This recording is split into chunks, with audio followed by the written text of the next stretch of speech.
This is gonna be tough. I've trained my body to do things that people like me shouldn't be able to do. But unfortunately for me, flying ain't one of them. Don't follow me!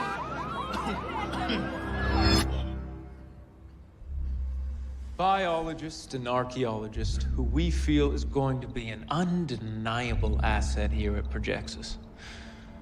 Won't you please join me in welcoming her to our team? Dr. Sally Rodell.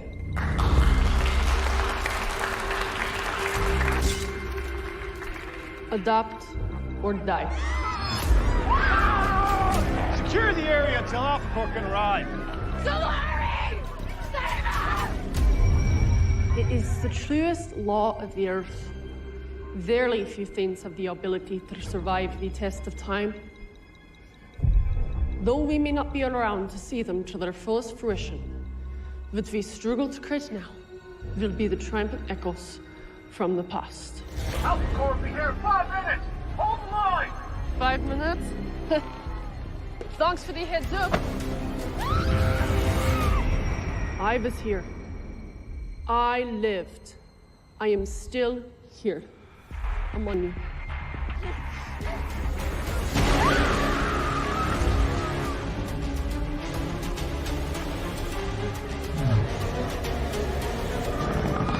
Sweet dreams, children.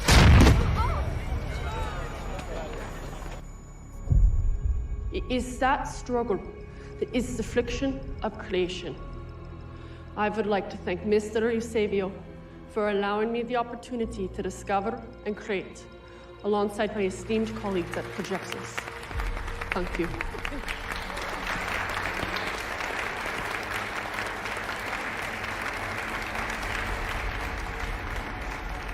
An archaeologist? It's a bit archaic, isn't it? She's well studied, Jerry, but if you want to question her credentials, be my guest. That's not what I was saying. It's just an unusual area of expertise to pair with biology. Well, Dr. Rodell, from my understanding, is an unusual woman. Don't be threatened, Jerry. She's on our side. Congratulations. Congratulations. Photo?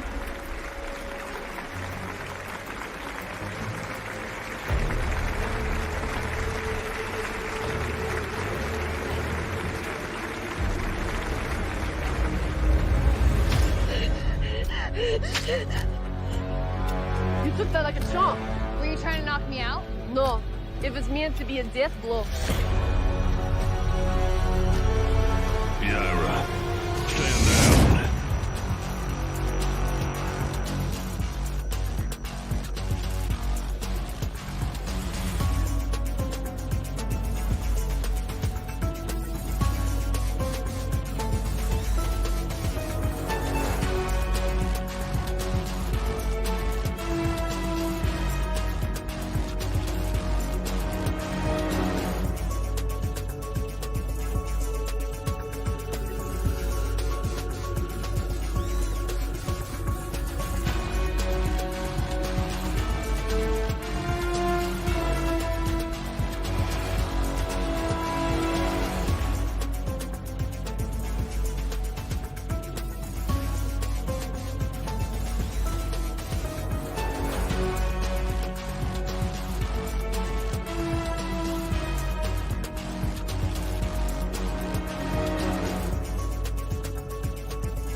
Winter is here.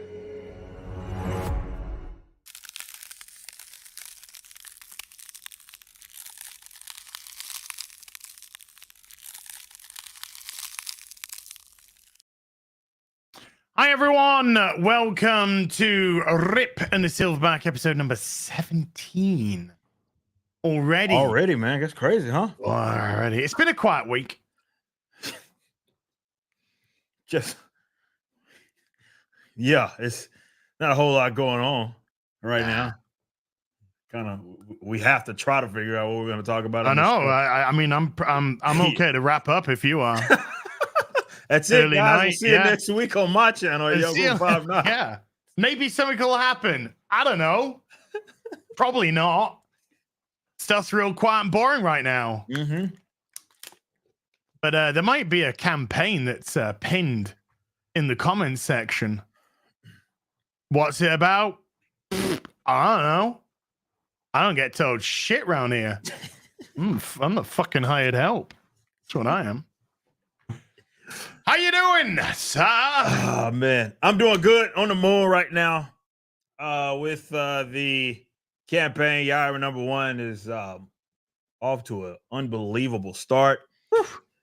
It's quite insane, man. It's great to see. I'm really excited and about some of these benchmarks that everybody already blew through. I know everybody wants to hit that 2 million mark to get those statues. Fuck yeah. But yes, man, seriously, man, I'm really blessed to be in this position. We're almost at 1.1. We probably are hitting that here soon. Very 500 away, chat. Less than 500 away from. Tends to be about 2.5 hour show. I'm pretty sure we're gonna hit that 1.1. Pretty sure we will hit it. But no, seriously, man. This has been amazing, man. This whole experience has been great. You know, this isn't supposed to happen. It's not a normal thing for us to have. I mean, back to back to back to back. Back to back to back to back. Yeah, there like you go. Drake. there you go. $1 million campaign is not supposed to happen. So the fact that we did it, and I just can't wait for everybody to obviously get the books, get the merch, and everything that's associated with it, because I'm really proud of the overall outcome. I mean, just so much has gone into this like book, because it's just a different approach. The team's bigger, it's more robust. Excuse me, with the addition of Caden White. I mean, he's elevated all of the artists here, but I've been on record and I believe this is the best. This is Deborah's best work that she's ever done. If you've seen some of the interior work on the campaign, you'll see it. It is unbelievable. So I can't wait for people to actually get a hold of the book. The live action, those are direct things that happen in it, right? So it's just an overall good book, good everything. I don't get it. I'm a cat person. I don't get it. Jenny Phil, did anything he say there? Was everything they said there fair? Anything you'd like to comment on from that? It's been a really slow week. Yeah. Yeah, boss. I didn't want to get out of bed. Congratulations on YAIRA! No. Wait. Congratulations to y'all. First and foremost. That's where we need to make sure that getting credit for it. You know, I've talked about this a million times for, you know, this little record that we had with ISOM, the fact that the Saskas are a part of that record now broken. Couldn't happen to any better people, you know, for sure. Like, this is, I know everybody's going to love the story that you guys have. It's amazing. And you guys deserve like all of the love and admiration that you're getting. You deserve it. You guys killed it. You knocked it out the park. I got a question. What's up, boss? What did they do? Everything. Everything.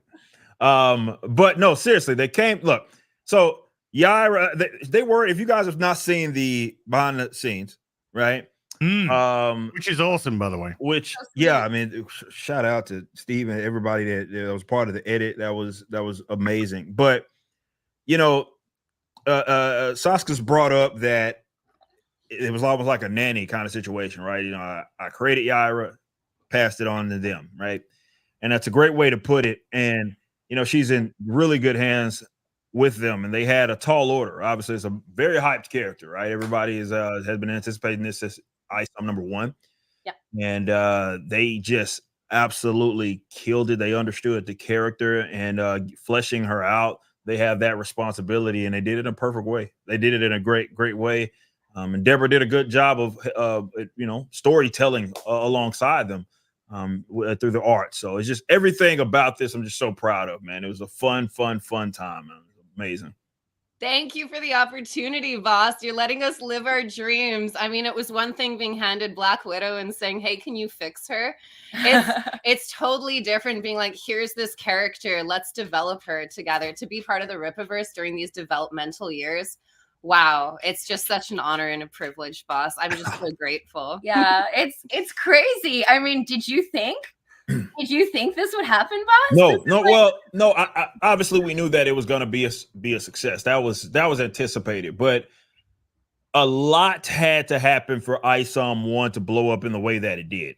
A lot had to. It was the timing. It was and it's impossible to kind of replicate that. Yeah. So I'm like, yeah, it's going to be successful.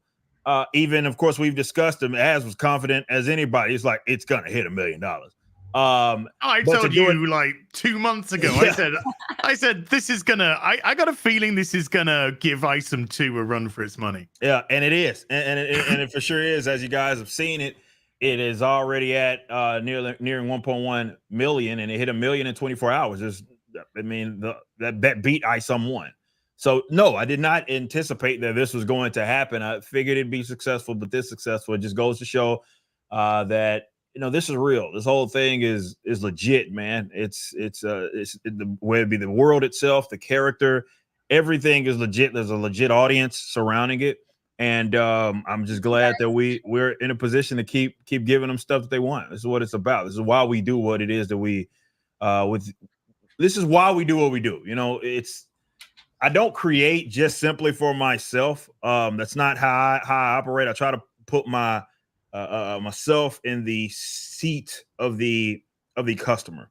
Like, so yes, it's therapeutic still, but I'm more so looking at it from the customer's perspective. This is why I'm always talking about like why I don't do stuff for my peers, right? I don't do because they see it differently. Everybody sees it differently than the general customer. So the fact that there's an audience for it, the fact that they actually want this, and they're showing that they actually want this through the support and buying up the books.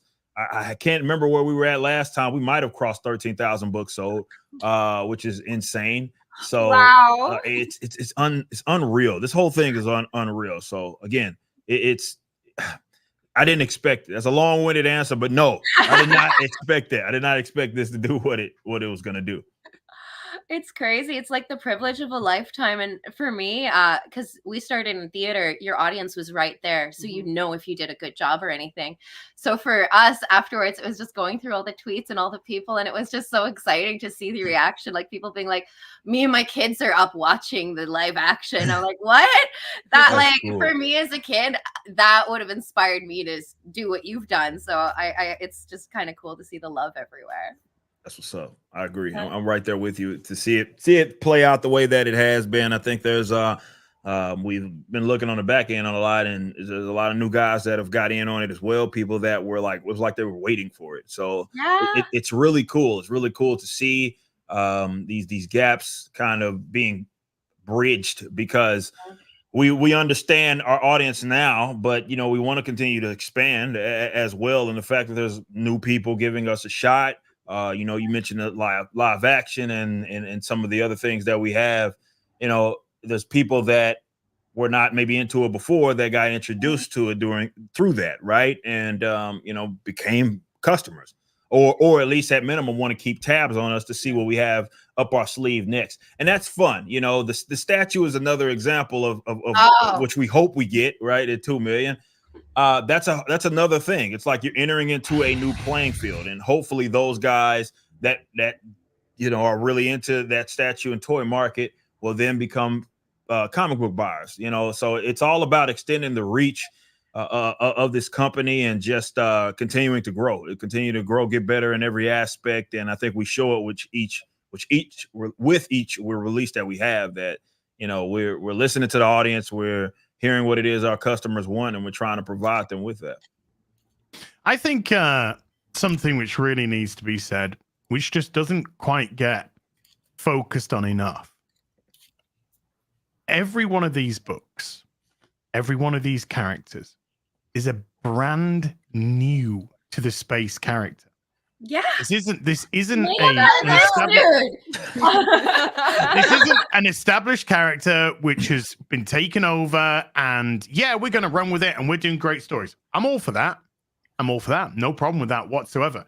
But this is a brand new company, brand new universe, brand new characters. Every single aspect, every single facet of this is fresh and new to people.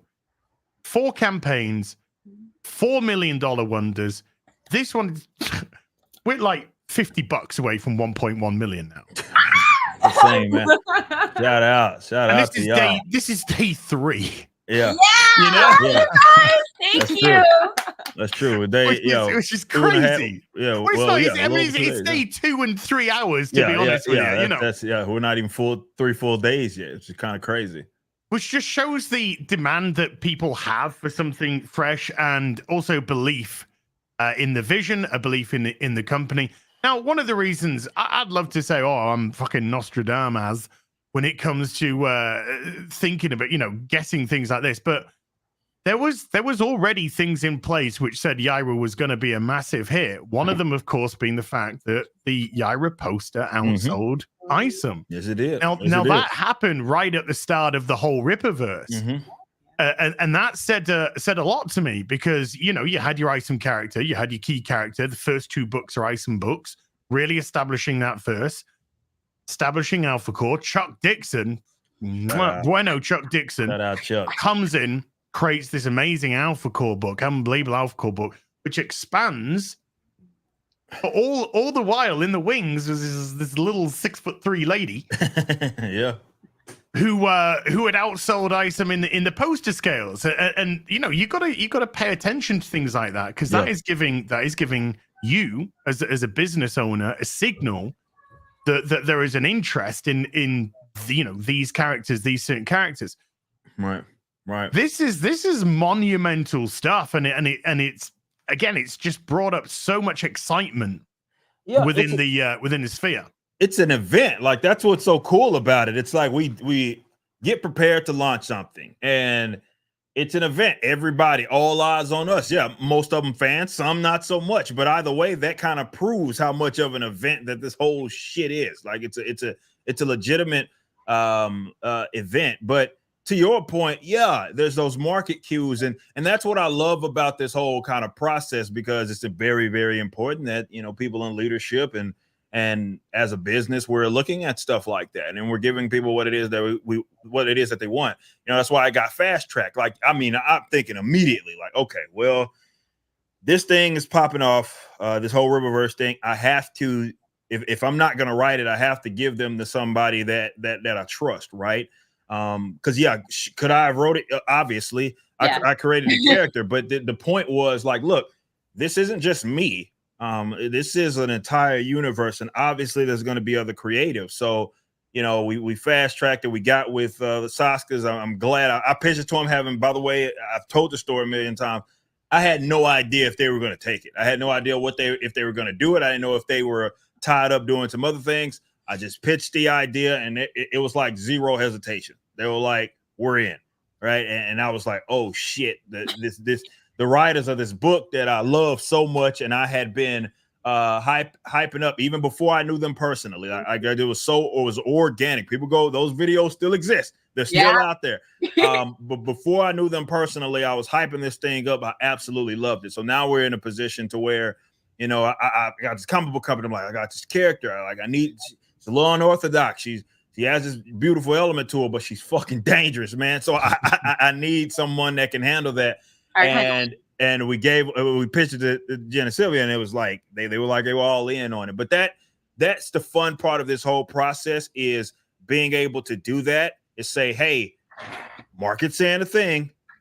Let's give them what it is that they want. Let's set up a team. That's also a big part of it. Set up a team that can handle this and that's right up their alley. It's a hand and glove sort of fit. So it's been a blast. This whole thing has been a blast, and I just can't wait for people to actually get the book as well in hand and actually read this damn story, because it is so incredibly good. It is amazing. Yeah, let's bring you both in now, because what Eric is referring to, in case the audience don't know, is before the Rippaverse had even started, before any of that had even been conceived, Rippers had you on his show, and he wanted to talk, and you talked about No Restraints Play, which was your Black Widow for Marvel book, and how much of a big fan he was of it, and you had this wonderful conversation. So clearly you've kept touch. What was it like to suddenly hear that this guy who'd been a big fan, big champion of that story, suddenly kind of say, "Hey, might just have started a comic book company, and I've got an idea for you." How did that all come together? It's like the dream you dream when you're doing something shitty, your regular job, and you're like, oh man, I wish there was somebody that I respected, that respected and admired my work. I will say that most of the places I've been hired, I feel that I've been hired for namesake only, and for someone saying, "Oh, you need a woman." Oh, thank God, there's we got two. We're good. Don't worry. The amount of compliments when I get a script, I'll never get a, "Oh my God, I really think it's great now." It's just like, "Oh, it's fine. No more notes. Just no more notes." And with Marvel, I'll just be like, "Oh, how was it?" And they're like, "Oh, it's gone to print." And you're like, "Oh, sick. What happened?" But to get the opportunity to do my dream job for somebody I admire so much. I mean, I love Eric. I watch their videos all the time, not to be a weirdo, but I'm such a fan. And to be friends with you now, and to call you my boss. I never call anyone boss. You have to earn the title boss, and Eric, you are a boss. Yeah, you are the boss. You can read YAIRA and tell that us, like YAIRA, have problems with people in authority. Boss, you've earned it. You've more than earned it. It's a dream job, like to write, to edit, to be a lore master, and to be directors for Rippaverse Studios. Like, man, that's just a dream come true. I always thought it would happen with me with Marvel. And they even gave me the "this is your home" bada speech. And no, they don't like it when you set pedophiles on fire, but the boss did, and that was awesome. I enjoyed it. Thank you, a man of taste. It was a feel-good story of the year, I thought. Yeah, it was amazing. Chop his arms off, set on fire. I think that's a happy ending to me. Right? He can't hurt anybody anymore without arms. No. Or life. Right. All right, shout out to Mr. Medica, dude. You're fucking amazing, man. Big shout out, man. Big shout out to Mr. Medica, man. He's good. I saw he had a stream not too long ago, but he came back. He was like, what, 10K in there, man? He's so good at what he does, man. So big shout out to Mr. Medica, man. Big time. Yeah, it's oh wow. We're probably over 1.1 by now because it updates every 1.0. Oh, okay. 1.1 and then another 500 on top of that. So there we go. Shout out audience. 1.1 million. Shout out to y'all, man. Oh, shout out, that's you huge. guys. Best that is absolutely ever. huge. It's not even close. You guys are the greatest community ever. I just want to hug all of you. So please come out and see us so I can live my dream. I thought you should have though had a t-shirt with just YAIRA's bust, and then underneath it had 3D assets. Oh, that's really good. That would be good with the booty shorts, right? I love yeah. I feel like that's an outfit. Yeah, the No. 3D assets shirts reminded me of classic Lara Croft. Oh yeah. I love it. Shout out Kanan to doing that. YAIRA with triangle tits, Yeah. you know, Yes! 3D assets. So hot. Polygon her up, you know, just really kind of give Yeah, her we, that. might have to do a whole 3D asset line, man. After that could work. That could work. I'm down for that. Nah, man, that's crazy. Like 1.1 million, that ain't nothing to sneeze at, man. And we have 73 days left in this damn campaign. We got a fan art contest that we got to launch. We have big announcements. Of course, we have some Horseman art that we're going to show you guys. Just a lot because we breezed through that damn thing. The first million worth of bitch marks, we breezed through them. So we got a guy. We're trying to catch up. We did release that was the first one, the behind the scenes.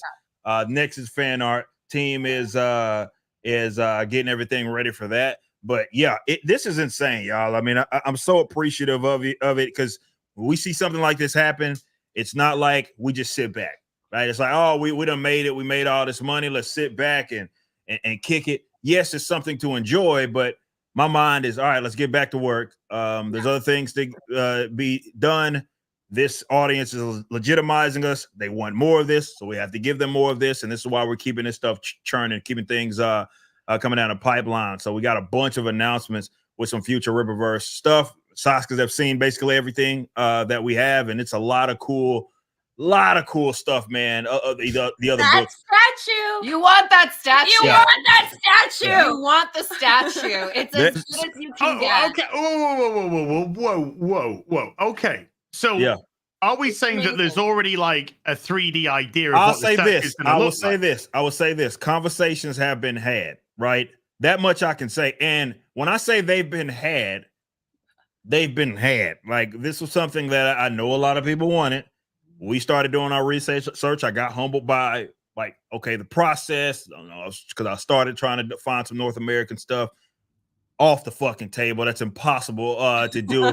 But you know, we've been having some interesting conversations, and let's just say that you want the 2 million. I can say that, but you for sure. And it's out of left field. What we have that we can do, let's say that, is going to blow your fucking minds. And it's not just with what the statue's gonna be. Like it's everything. Like, and I'm not going to NDA myself, but there's a whole lot that goes along with that. You guys want this shit to hit $2 million. You for sure want this shit to hit $2 million. I don't even know if I should say what I think, because being a statue guy, I know there are certain elements of statues which can really make a statue pop. I'm just gonna say. Okay. I'm just gonna say. But things like, I mean, YAIRA, for instance, she's got blue eyes. I mean, blue lighty up eyes. Stuff like that. Sort of a lot of stuff like that. Hair changes colors, you know. Yeah. Different portrait changes can occur. Yeah. Bases can light. I'm just saying. There's a lot that can be done, and it's all possible. And look, if we're gonna put something up for sale, this is how we're gonna make sure that we take the stake serious. It wouldn't be just, oh, here's a statue. No, it's gonna be legit. Whatever we put up for sale, if we're gonna be, especially for something like a statue. So that's if it's gonna be a big one too. Like say if it was a 6th or something. If it is, then it has to be legit. If we're gonna be asking for premium, top dollar, it has to be legit. The wheels have already been churning on that. It's just we're waiting to make this make sense. So yeah, if we hit $2 million, you're getting a fucking statue, and it's gonna we ain't playing no games with it either. Let's just say that. I want the statue so bad. And you asked, I know your this is up your alley. You would fucking love this. Oh yeah. I promise you would. Nicely done, boss. Yeah, tried to talk around an NDA myself. What would happen would come out of left field. Let's just say that. You guys wouldn't even expect it. I mean, I'm just going to throw an idea out there. If you're going to do that, if you're going to put the potential of that in, maybe working the potential idea to have them interconnect all in a ISOM, YAIRA, maybe even ISOM core.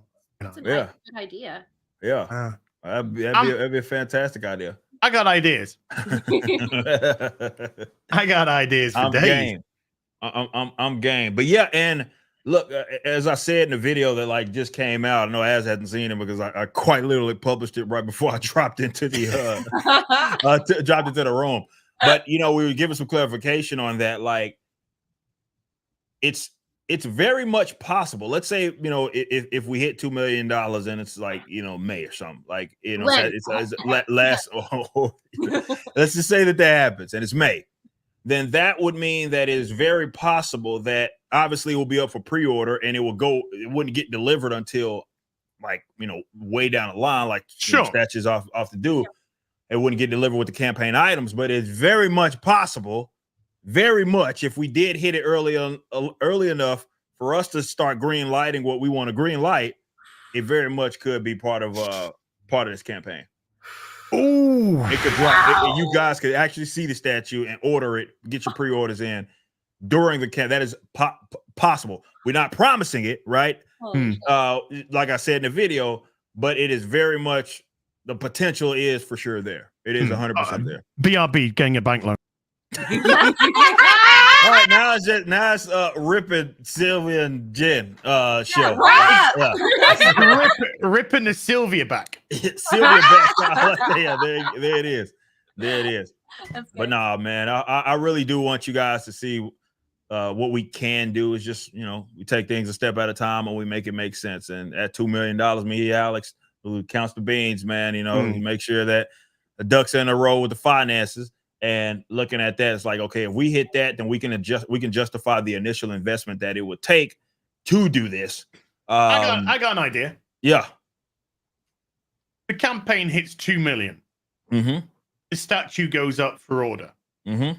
It's a statue. It's gonna have a little bit of cost behind it. There's no bones about it. Every statue that's purchased comes off the 4 million to see the Eric sketch. We're coming for the sketch. I want to see it. I'm game. I am 100% game and making sure all of that gets added to it so it all counts towards the numbers. And yeah, if that somehow sent it over, the statue itself sent it over like to the 4 million to where I have to release the worst goddamn drawing that you guys have ever seen in your fucking lives. Yeah, I'm game. I'm 100% game. I want the Eric sketch on a hat, on a shirt. Definitely on a t-shirt. Yeah. I want to see it framed behind you when you stream. I'm gonna kiss the first person you get it tattooed onto them. Yeah. You want that t-shirt? You want it on a t-shirt with underneath it 2D asset. Dave, it is so fucking bad, man. It is so bad. But if we hit 4 million, even better. If we hit 4 million, but yeah, to your question, yeah, if we do get the wheels turning and we are able to show you guys something, have all the statue itself and all that ready to rock, so you guys can pre-order. Like I say, if that happened like in May or something, those statues probably are not going to be ready to like Q4, right? Obviously, but but yes, we'll add all the numbers to the campaign, and that will count towards this fucking sketch. That you guys want. Who's seen this? Who's seen it? Gabe.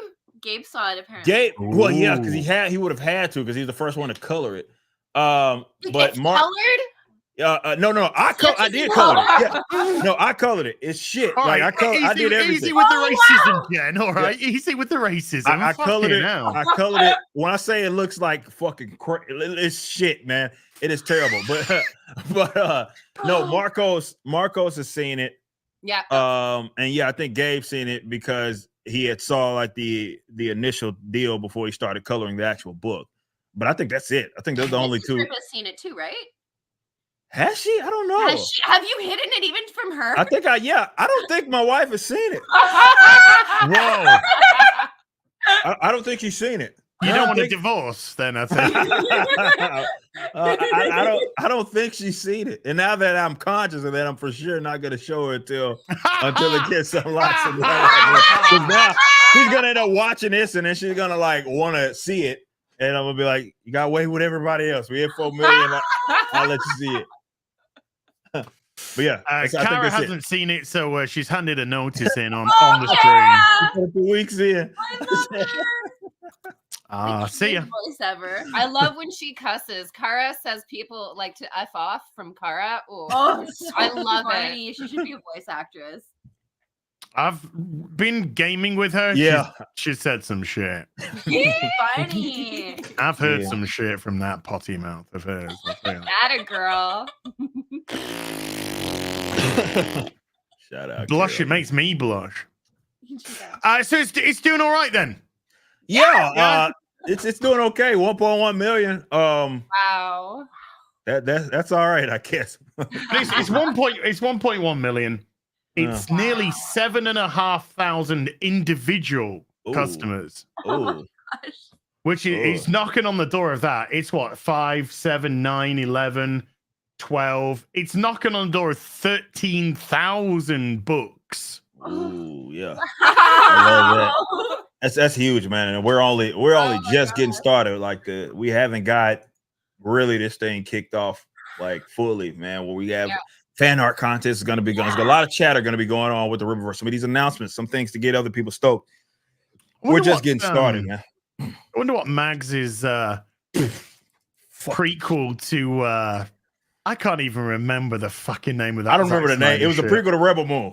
Rebel Moon. That's it. Rebel Moon. I almost forgot it the other day too. I was like, what? It's so memorable. It's so memorable. Is it called like Rebel Moon, or does it have a title? Yeah, it is called. We gave a job to a fucking broke-ass bin. Paid her about $4,000 probably.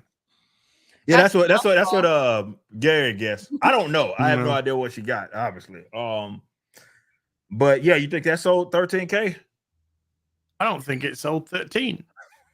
Come on, ass, it sold 13. Okay. I don't think it sold 13. I think it. I don't know what it did, but no, yeah, there ain't nothing to sneeze at. I mean, Chuck's put this in perspective. Obviously, knowing a lot, he's been around the block, and just the sheer size of the book, we're effectively selling graphic novels. When you look at the size and the price, right? It's effectively that's what it's selling. And yeah, I mean, we could go to. I'd do it now for the show. Why not? Let's see what ICV2 can't afford to. She bought 12. I'm gonna check it right now. Catastrophic. Catastrophic. It's been a catastrophic month. I'm checking right now. And by the way, Funko lost $154 million last year. Fucking hell. How? Wow. I don't know. I haven't clicked on an article yet, but holy shit. Well, it doesn't help when a lot of your pop culture toys revolves around pop culture, and then the pop culture that those pop culture toys revolve around is fucked in the ass. Do you want to buy a fucking Agatha Harkness funk? Oh, fuck! John Black Captain Falcon America. No, I don't. John Marvel's Katie. Are you? Am I gonna have to fucking hit you? I'm trying to find these damn point of sales data. Let me nice. Let me get. All right. Well, you're getting the POS. So that'll be February. Yeah. Okay. Let me just jump into a couple of. Let's just get these ticking then while you're looking at that. Ecanalist with a $5 says, "Hail the Silverback and King Ripper. It snowed at my place on Sunday." I don't know if that's a cocaine reference or not. Yeah. It was just. Oh, fucking only if it's again. Los Angeles. Yeah. When skiing. Yeah. Skiing uphill. It was a sign. YAIRA Winter. Also, I'm 4 for 4 now on day 1. I want it all. Oh, hell yeah, dude. You've been there from the get-go, bro. I appreciate that big time, homie. Thank you. Thank you so much, man. Steve DeLeon with a $5 says, "My favorite part of ISOM is when April O'Neil." It's Arple O'Neil. Can you get it right, please? Arple Shout out O'Neil helps Cobra Commander defeat Omega Red. I fucking cried. Man, that was good. That was good. That was man. Riveting. I cried. I couldn't believe it. DB with a member for 8 says, "Eric, will you please stop failing?" Also, as did you turn down Anita Sarkeesian on the 29th of February? Eric and massive congrats on this and future campaigns. Well, the thing with Anita and that birthday wedding thing, that's actually a psyop. Because she did propose on the 29th and I accepted. And then I stood her up at the altar. So she tried to turn it into a whole, oh my God, it's my birthday. I thought I'd celebrate by pretending somebody loved me and would marry me. But that's not realistic. And so I've got to role play it. Which is possibly the saddest fucking thing I've ever seen on the internet. But there you go. So yeah, good luck. Jesus, I can't wait for her to role play her funeral. Sheepsidian with a member for Forces. Trailer plays. Show ends. Best episode to date. Succinct. Yeah, perfect. And by the way, I see the numbers now. Obviously, the only competition is manga. There's nothing here. Is there anything in the top? Yeah, in the top 20 graphic novels, according to Sakana, formerly what was it, IDB Book Scan or whatever it used to be. Yeah. So Chainsaw Man is number 1. Obviously, that was massive. Volume 14, and second is Dragon Ball Super, volume 20. And that's at 14,000. So right now it would have been third after the first couple of days. It'd be third. Nice. Yeah, solo leveling sold 12,000. So yeah, and that was third. So it'd be fucking loser. Yeah, I know, right? So it'd be third. It'd be third. Losing, Eric. I know. Sorry. My apologies as well. So yeah, that's. We're third according to last year, and obviously not last year, excuse me, last month, as far as the unit sales data of graphic novels, which is what they would classify ours as. So yeah, because in the top 20 there are no American graphic novels. I just looked. It's all the ghosts they're on. Yeah, it's all manga. It's American. It's so cool. We should celebrate by you releasing that hat you're wearing. Yes. Oh yeah. I want that hat so badly. Everybody, is a pro. I haven't approved it quite yet. It is a prototype, very much. I got a good hat. I got it. Look, here's my hat. Oh, that's nice. I respect that. Are you ready? Nice. Are you ready? Are you ready for this though? Are you ready for this? Ready for this? Oh, that's sick. Okay. I like the customization on that. That's I like that. That's pretty sick. That's pretty fucking sick. I'm ready to take up a truck and get. It suits you. That's pretty sick. I think so. Yeah. I think it's pretty fucking baller. Yeah. Shout out to me, mum. I'm only joking. She didn't do that. It's from Maniti Sarkeesian. It was a wedding. It's a wedding. Oh man! Speaking of, I mean, we're at Gamergate 2.0, huh? Well, emphasis on gay. You know, unbelievable. I mean, God, dear goodness me. Gamergate just means that the games journalists get to shit on gamers constantly. And they're already doing it. They're in early. We need relevance. Is there an opportunity to try and get some relevance for the first time in 7 years? Holy fuck, let's go. Nobody cares. Nobody cares. Yeah. You got accounts with like 500,000 followers getting like 40 fucking likes after 2 hours. Just like, you have no traction on your accounts. Nobody cares. It's also a different era. A lot can happen in 7 years. For sure. I think culturally it's just different. And yeah, they've lost so far. I don't know how they're going to turn the tide, but the journals are giving it a shot. What was homie from GameSpot, or was it GameSpot? That said, hey, gamers need to grow up again, or once again asking gamers to grow up, or something like that. It's just no. I mean that sort of stuff, as we know, it's just a basic tactic of the left is shame. Yeah, and we know it is. And so when you start getting closer to the truth, they'll try whatever they can. They've called everybody racist and sexist and homophobic. Nobody gives a fuck about it anymore. Entertainment is the only product where they say the audience isn't good enough for the product. That is insane to me. No sense to me. Like, if people want to see Lara Croft with big boobs, fucking give it to them. She's not real. It's supposed to be fantasy fulfillment. I want to play a rich, beautiful chick with no worries, that has no problems in her life, to the fact that she goes and digs up artifacts. Yeah, that is sick. fucking cool. Yeah. I mean, she's a sexy what's his face, Indiana Jones. Yeah, she is. Like I remember the Mortal Kombat, where if you got everything, you got Melina, and she was just wearing this little bandage. Mortal outfit. Kombat 10. Yeah, and I love Melina. And then I got Mortal Kombat 11, and it was like Mortal Kombat Monastery. Everybody was covered up.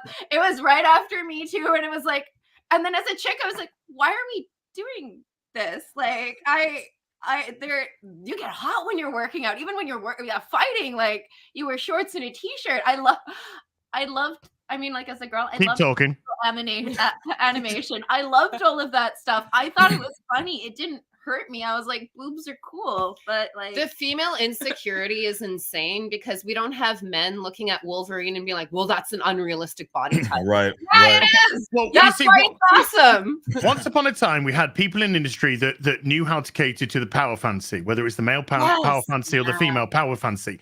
Now, the industries have been co-opted by the very people that used to get mad because they can't see themselves in it because they're selfish. So instead of people understanding and giving them what they want, they wanted to give people them, which nobody wants. So now they're in the industry going, oh no, you got to look like me. I mean, Sweet Baby Inc. themselves have the CEO said, stop catering towards your core demographic. Yeah. You crazy. need to start catering essentially to her, a fraction minority, and give them my story because they're fucking raving narcissists. So they don't want you to be happy. They don't want you to see nice things. They don't want you to have any enjoyment. They want you to be as miserable and as fucking pathetic and broken as they are. And they're running the show. They're the ones who are pushing this shit into the Western sphere. That's why in the East, for the most part, some of it, but for the most part, you'll still get gorgeous ladies, very, very specific gender roles, male, female. Doesn't prevent the females from being kick-ass and cool and amazing. But you'll have femininity, masculinity. You'll have all of those functions still embedded within that because they're not infested. Not infested with the shit. Yeah, I don't understand it, man. And then look, I expect journos to be stupid. Like they are. That's true. They're not journos. That's why. But that's exactly the point, right? They're not really journalists at all. But to see a lot of the game devs, and we may have talked about this on the show before, but to see a lot of the game devs be like, yeah, we're going to invite this shit in. What changed? I mean, that's how this whole Sweet Baby Inc. thing happened, right? Maybe we hire some external consulting company, or we just build a DEI fucking department, and we just have y'all make everything far more tame, make sure that we're not offending anybody, and make sure the women look like shit, and all that. I mean, I don't know what other way to. I just got this idea of Sweet Baby Inc. coming into the Rippaverse. And the CEO go, why don't we make ice and blood? Why don't we make Blood Wreath? Braxwell, one of the Alpha Core. Why don't we make Darren Fontaine? He's a bad guy. Why is he not white? Yeah, that's right. He's a villain. I'd probably be mad at that one. Like, he's supposed to be white. Why? That'd be the one that they would get me for. They would say I'm being insensitive. They would though. Yeah, no, seriously. Man. Yeah, that'd be the one. That'd be what they give me. That Fontaino, he has fucking cornrows and he's evil. You can't fucking do that.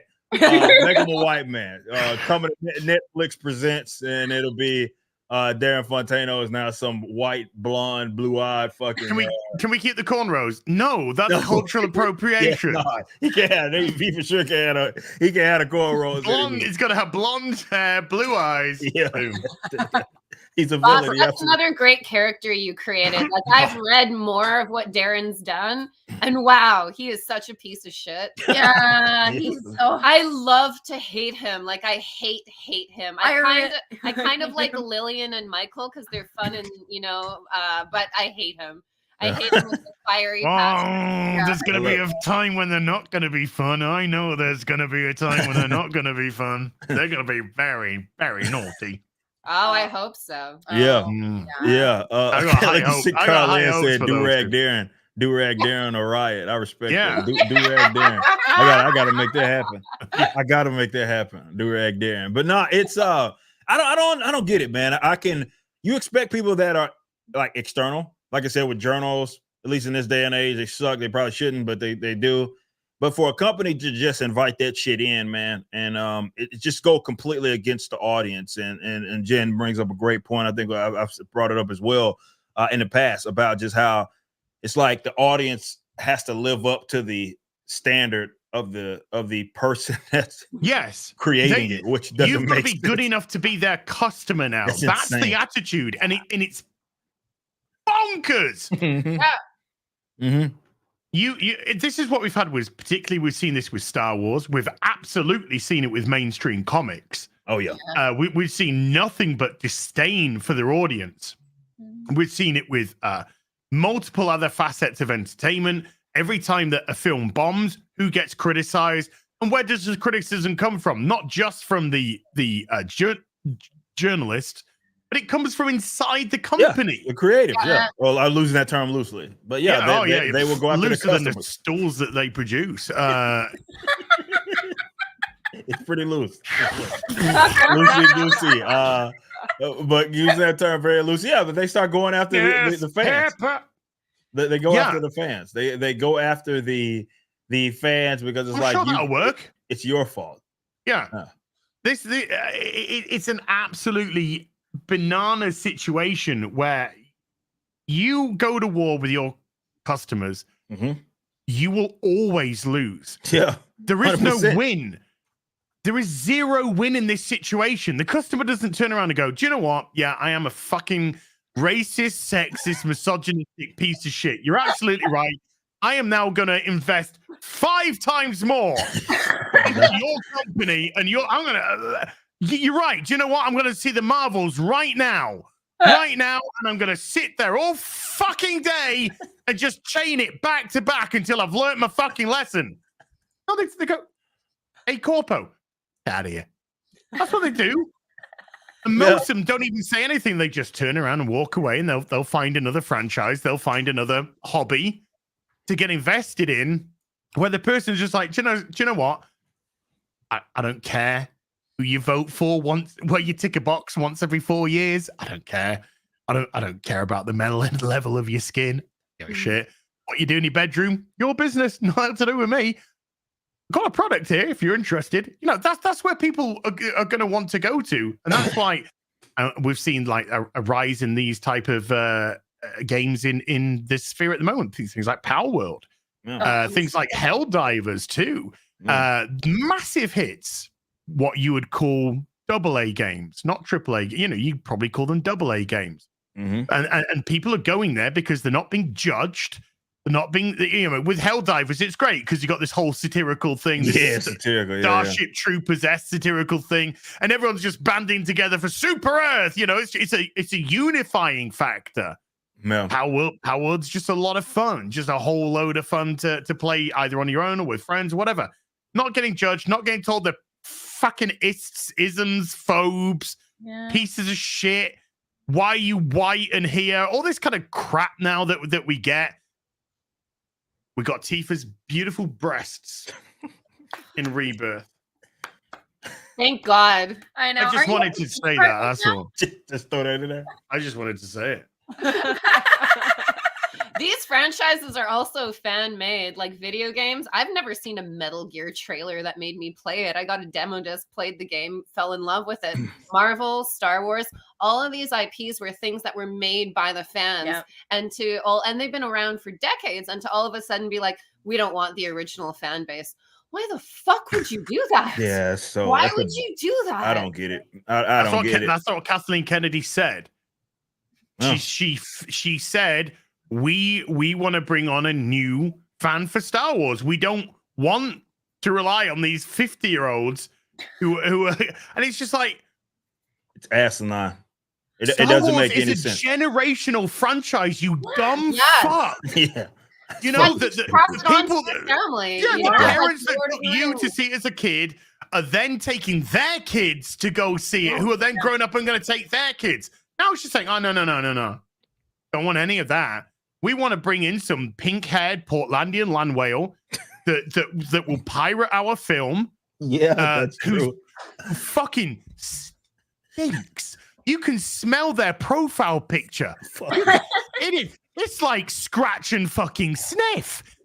You know, and we want them as a customer, somebody that's going to come onto Twitter, going to like one of our fucking tweets, gives us no fucking money whatsoever, goes nowhere outside of social media because it's all fucking fake anyway, and then we're going to lose millions, hundreds of millions of dollars, almost $500 million in some cases. Worth it, fucking worth it.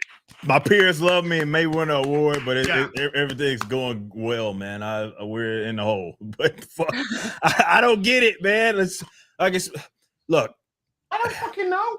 Like, these companies are like, what a Marvel, a Star Wars, franchises that have been around. They know what works.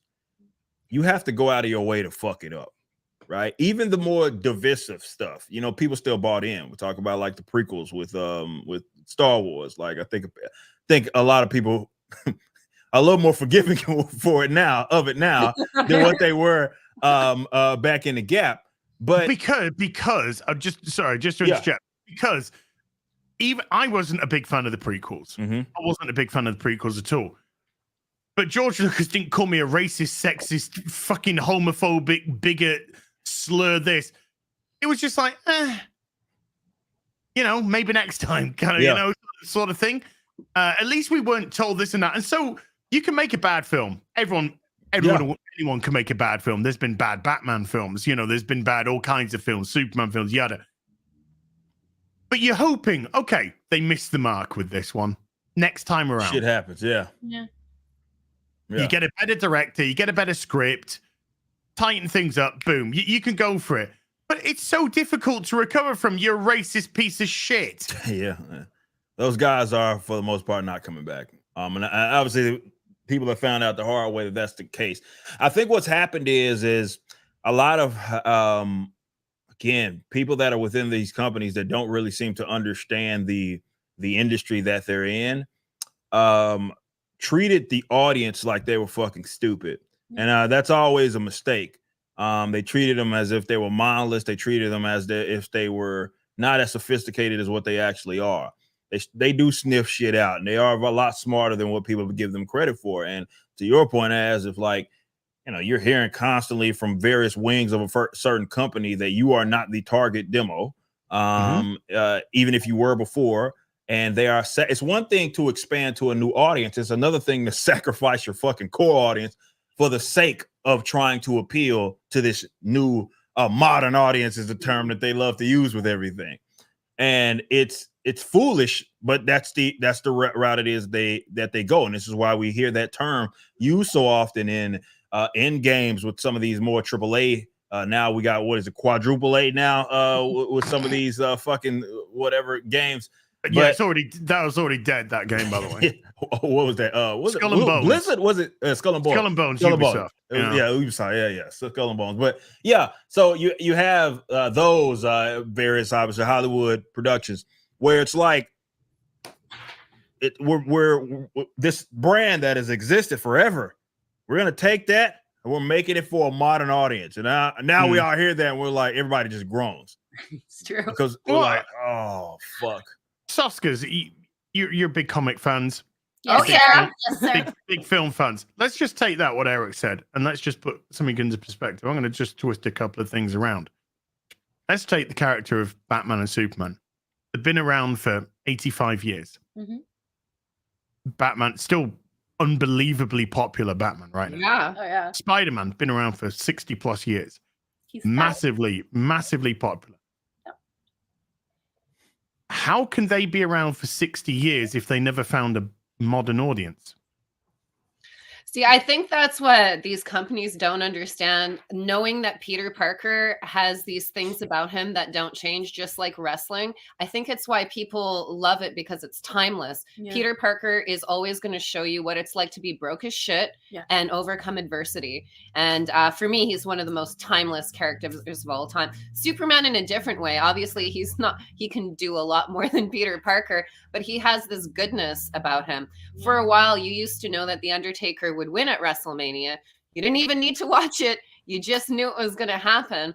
And not just the WrestleMania of it, but you could see that these things that everybody loved they started to go for shock value. I think it was Spider-Man 700 when they killed Peter and they put Doc Ock in his body, and then he proceeded to have sex with his wife, which was obviously a rape. But Mary Jane would have known. Mary Jane couldn't tell there was an old German man and her husband, but Miguel O'Hara with a mask on talks to Peter for 5 seconds and knows it's not him. That's how you know the writer doesn't have a good relationship with their wife. That's how you know they're not really married and nobody knows them. But it's... You've never stuck it in this hole before, Peter. But the destruction of these characters, like there's nothing broken about Superman. No. There's nothing broken about Batman. There's nothing broken about Spider-Man. And to say, oh, we need to change it. Yeah, give them more interesting stories. Give them new things to overcome, but don't change who they are. That's also like religion. I can go into a church anywhere in the world and the Bible will be the same depending on the church. And it's a nice thing. It's a nice thing that you feel welcome. It's like a ritual. And this is an invitation. Changing these characters from who their core line is. So many people don't even know how to keep up. Like the canon used to matter, and like none of the things that I memorized about Marvel matters anymore. Nobody gives a shit. And you guys wrote for them, right? So you already know. Wrote for them. Yeah. It's weird because like we would say things, and this is one of the things that I love working at the Rippaverse. Eric, you know everything, and you're the boss, and you shouldn't.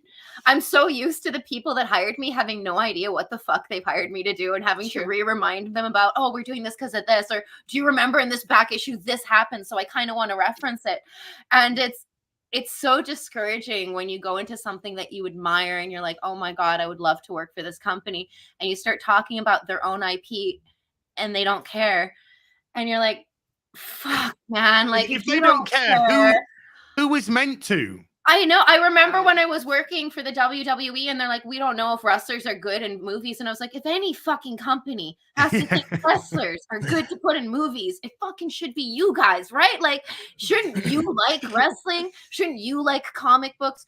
Horror movie. I can't believe how many times we've been hired for horror movies and they don't like horror. And I'm like, why are you here? And it becomes this fight to get this product done.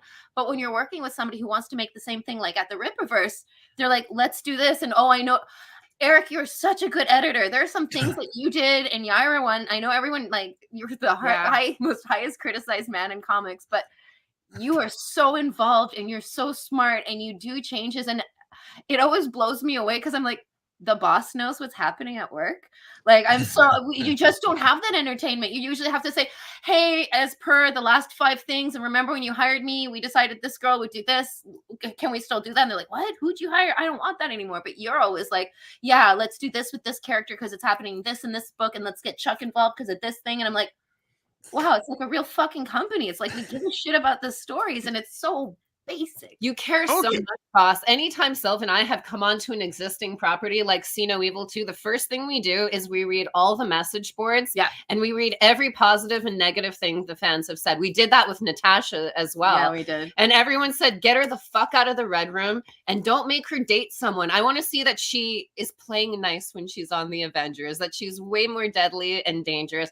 I would have loved in the Black Widow movie if she left the Avengers and she changed her posture and started speaking in a Russian accent. They're like, who's this? A little Usual Suspects. Yeah, and she's like, this is not who I am. I'm not like fucking California girl for you. Yeah. Who wants to date me? Like, fuck off.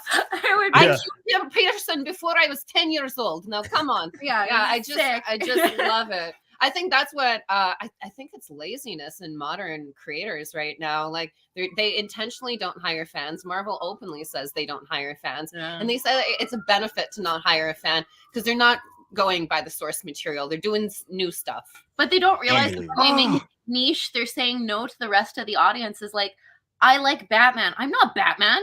But I love that fantasy. It's the same reason I like the Punisher. Sometimes I want to see evil beating the shit out of until it's bloody and crying.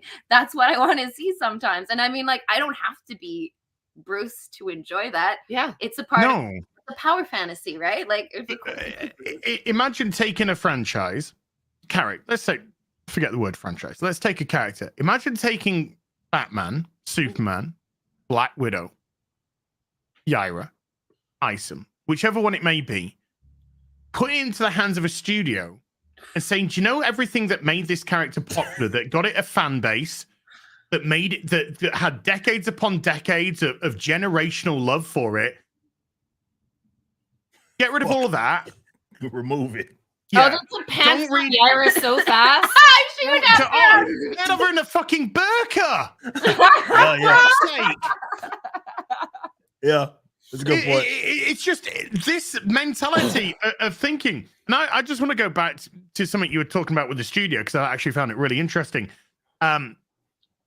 Is it bureaucracy, or is it neglect, or is it, what is it that makes the studio, like you said, if you're involved in a horror film and they're saying, "Oh, we don't like horror," or if you've seen, I'm in a superhero, okay, well, how do you want me to work this one? Well, I don't know. I don't know anything about superheroes or wrestlers.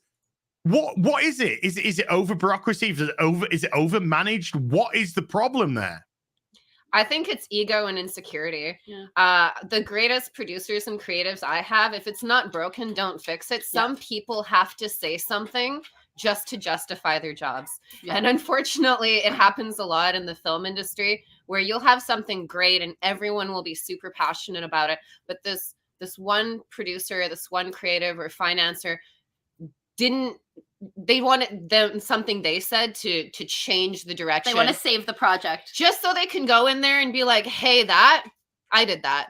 Yeah. They can't sit there and be like, hey, those directors, the creators, the actors, everyone that we hired, I did that. Yeah. Once in a while, you'll get someone who'll watch an entire edit of a movie and be like, it's great, no notes. And they're like, what do you mean no notes? It's like, the movie works. Why would I change something just so I could hear the sound of my voice? It's definitely insecurity. And I think even though they never admit it, there's a tiny little voice inside them saying, you don't belong here.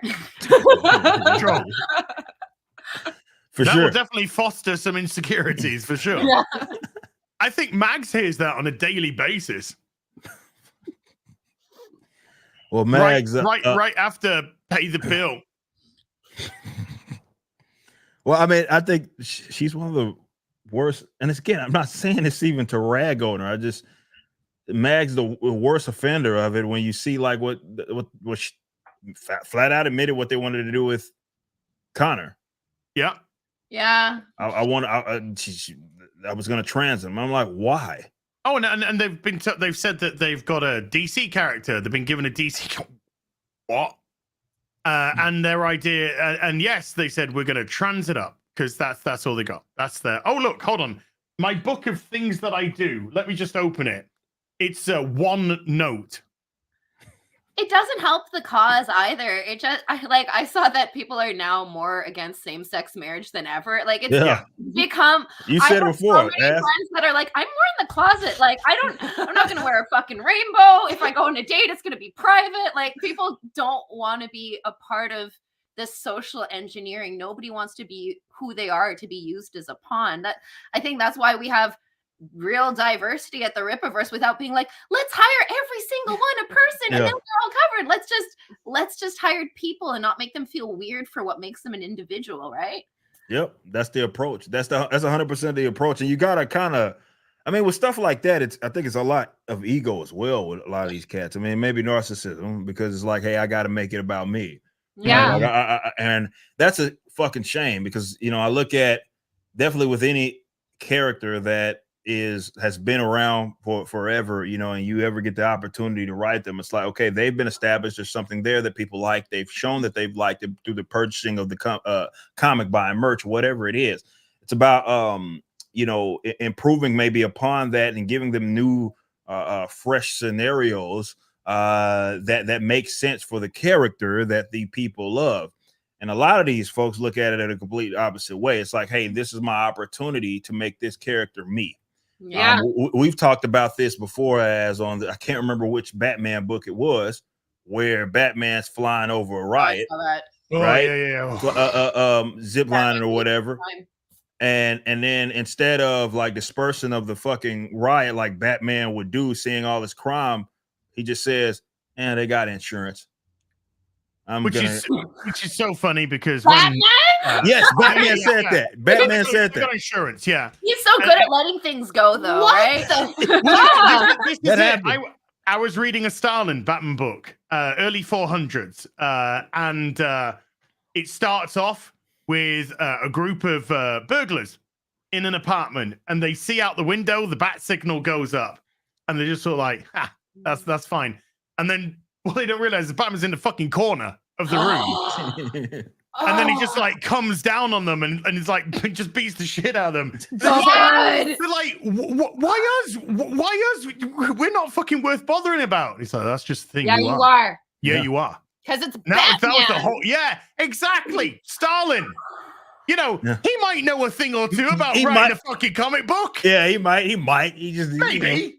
He's just a legend. That's all.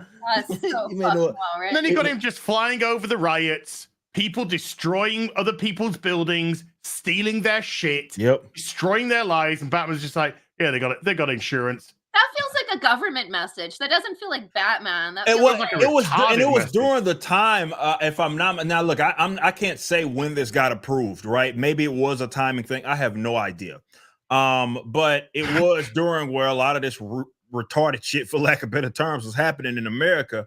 So you wonder if it's like, you know, well, I don't wonder. It feels like that's just his position, right?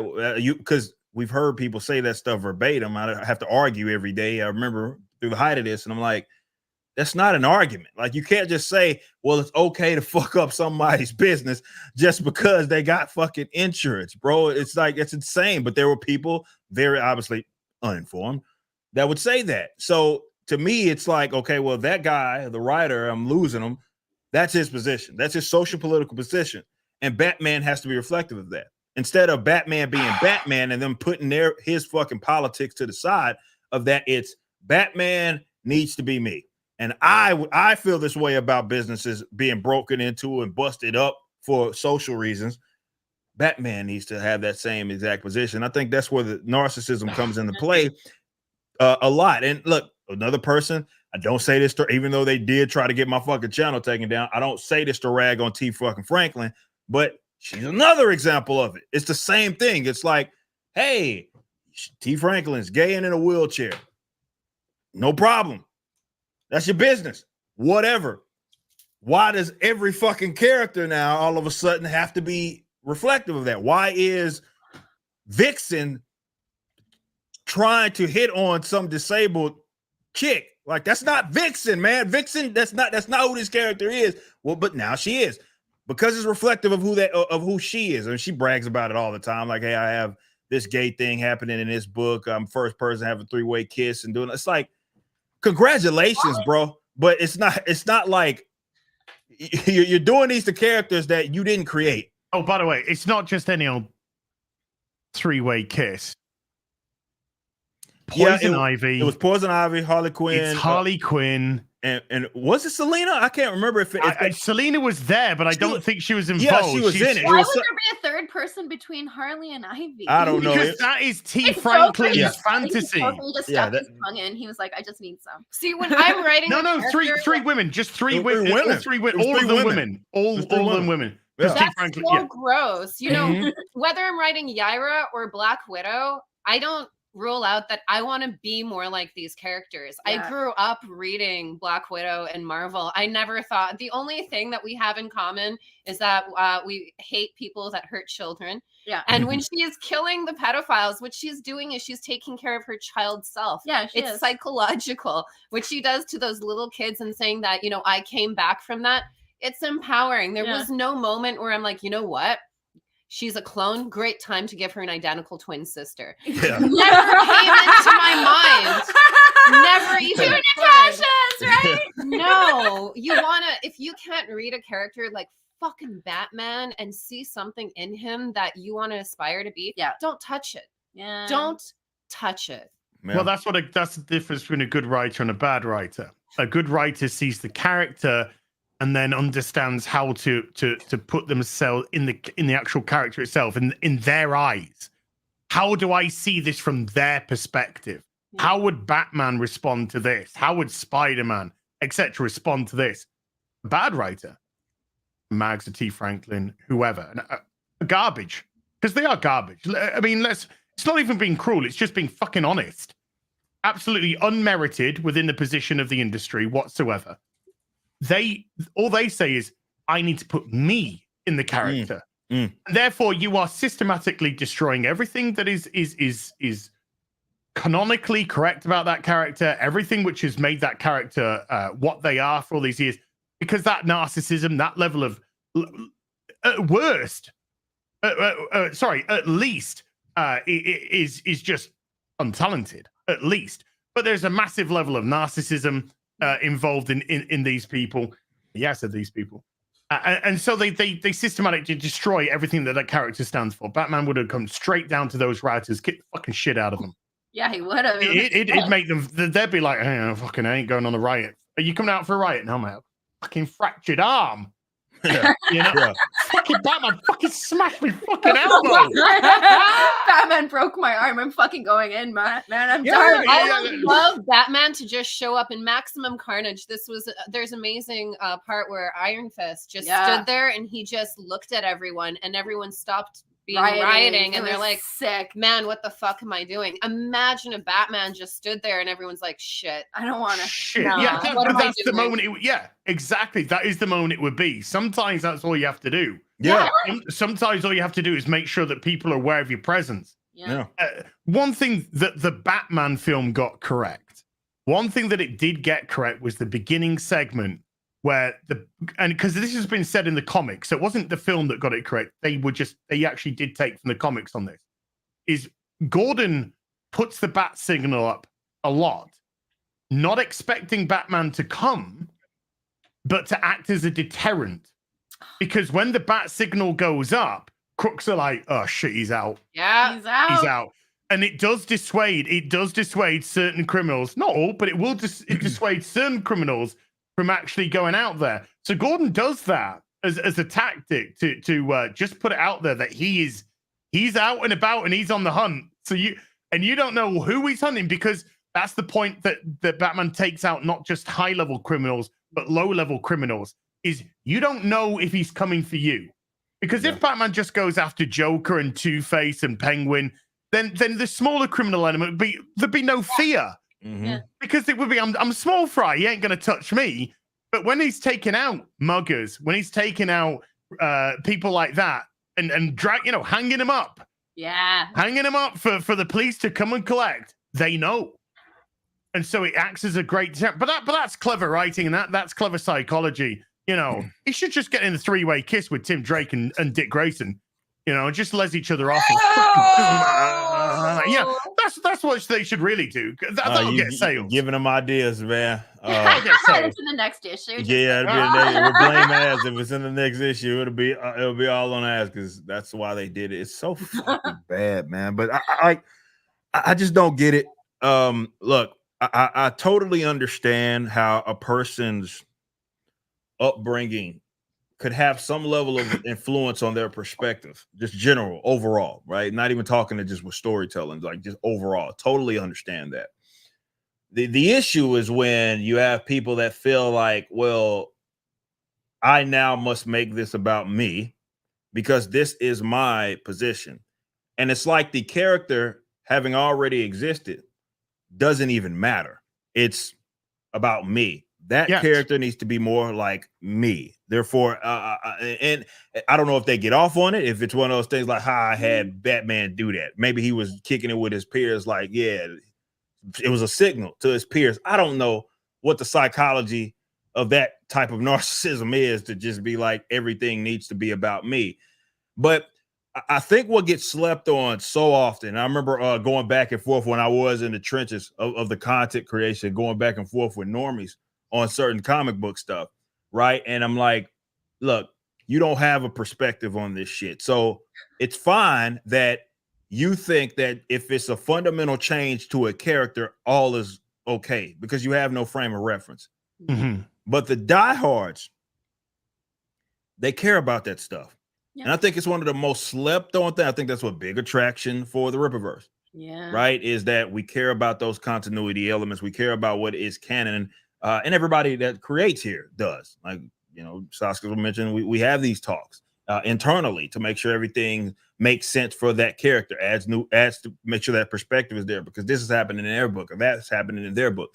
And that stuff is important. That's as important to the diehard. That's the person that's going to stick around. That's the person who's going to buy a book. That's the person that's going to buy the merchandise. That's the person that you do something else. Doesn't matter what it is. They're going to be in on that. For whatever reason, this whole modern audience approach has been, okay, up to this point in the world, nothing before it exists, or rather nothing before it matters. Fuck it. Mm-hmm. Who cares? Now, this needs to be more reflective of the world that's around us, and our maybe social, sometimes political, often political, maybe positions. What? Because that's never happened before. Yeah. But it's to my co-host's point, as he said many times, it's boring. It really is. It truly is fucking boring as a customer, and it's an insult. Like, that's how I look at it as a businessman. How can I fucking expect, right? And let's say if I've been around, Lord willing, 10 years from now, Rippaverse still alive and kicking. What the fuck do I look like saying, okay, we're going to have these fundamental changes to these characters? It doesn't matter if it's in the books. It doesn't matter if we have like a live action or animation. We're fundamentally changing, not to change it to make it more appropriate for the medium that it's in, but we're going to change the characters fundamentally to get with the times. What do you say to the person that's read all those fucking books? What do you say? 99% of people won't say anything. They'll just silently walk away. And then you left with what? DC Comics and Marvel Comics. Point taken. Point taken. But seriously, like you're not left with a bunch of paying customers. No, that's for sure. But that's the thing that gets me. To see these people make these common mistakes. And look, they rolled on a high. Go ahead. The thing is, what we need to take into context here is, we've mentioned it before, we've mentioned the sugar daddy complex. When you have people who are playing with somebody else's money and they're an ideologue or they're just a narcissist, they don't care. If you got rid of Chuck Dixon tomorrow, Mike Barron tomorrow, Sausage Sisters tomorrow, and you hired in T. Franklin, you hired in Mags Visaggio, you hired in Vida Ayala, and you said, oh, go do it. They don't give a fuck about your company. It's now become about them. They don't care about the money that you'll lose. They don't give a shit about any of it. It's about, there is a sick pleasure that is derived from these people, from taking beloved characters and annihilating them. Taking a Jonathan Kent, annihilating him. Taking a Tim Drake, annihilating him. Taking, Bobby, annihilating him. Wolverine, Cyclops. Let's make him fucking in a three-way now with Let's take all of it. Let's have for Jean. Awkward for Jean. She was like, I thought you guys. No. Hey, it's psychic. Where'd that come from? Yeah, I mean, hello. Yeah. You've literally been turning people gay, and you didn't even know these guys were fucking. Oh yeah. Because that's how it works, apparently. Apparently. I woke up today, 9:30. I felt refreshed. Thought I'd suck a dick today. Doesn't work like that. I don't think it works like that, but apparently in comics it does. It's 15 minutes past 6. Dick in the mouth time. Never done it before. Felt like it was either that or an after 8 mint, one of the two, and I went for one of those instead. I think there is a perverse pleasure which is taken in taking beloved characters and destroying them. A sickness, and it is a sickness. There is no love for these characters. There is no love for the previous iterations of these characters, the writers, the artists that came before, the creators. There is no respect whatsoever. We saw plenty of people at Marvel. Soon as Stan Lee died, they couldn't wait to shit all over him. It was one of the most vile things I've ever seen within a company. Get him out of here. Get every fucking single one of them out of here. And there's no sympathy for DC. There's no sympathy for Marvel because you have allowed the parasites in. You have allowed the wolves in the door, and you've allowed them to destroy your company. You've been complicit.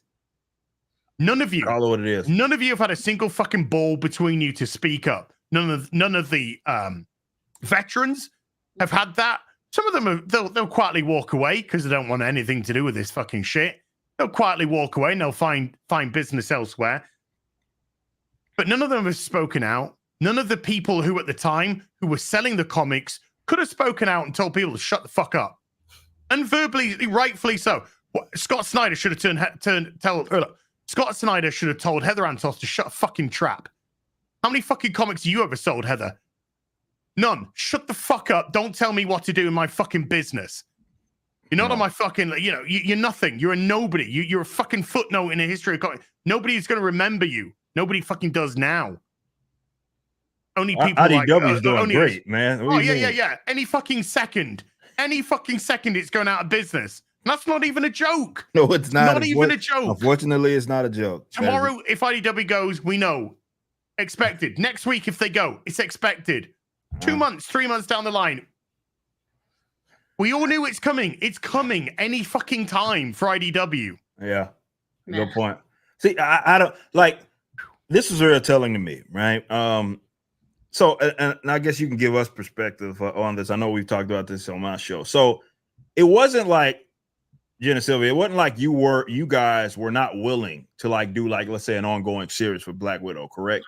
That's what we were brought on for. After she finished there, she was going to go through, there was a bunch of investors that were funding the whole operation. And every next saga, she was going to go after. The next one, I'm very passionate about this. She was going to go to South America and she was going to bring Matt Murdock with her. And she was going to go to a monastery and she was going to pretend that she wants him to get his faith back. She was sad for him. And as it turned out, there was going to be a sex trafficking element there. And he was going to find his faith, but he was going to be like, Natasha, what the fuck is this? And she's like, listen, Matthew, this is my own thing. And this is payback for Guardian Devil when you tried to kill Antichrist. You remember? I remember that. And it would have been a beautiful like story. And then she would have gone off after other people. And they're so keen because if I did this okay, I was allowed to use Daredevil, my favorite. And in Marvel, they do this thing instead of not bringing you on to continue on with the promises. They just stop answering your emails and you send as many as you want. And that's just the end of it. In DC, what they do is they put your book on a shelf and they wait for you to have some other success and then they shove it out. I swear to God, DC, if y'all put it, and I know it was a project that you guys. They're going to put this out because of YAIRA. We have a Wonder Woman story. They're going to put it out like at the same time. I swear to God, I know you guys have a couple of them that you guys are sitting on that we've talked about. If you guys, I would not be surprised if they release that shit soon. But just I would, and I'll tell you why. Yeah, because Tom King is currently fucking Wonder Woman up left, right, and center. So why on earth would they put a corrective story out? Man, you would embarrass Tom fucking King. You would embarrass him. I love writing Wonder Woman because it was the polar opposite of Black Widow. Yes, where Black Widow is like, should I kill this person? I think so.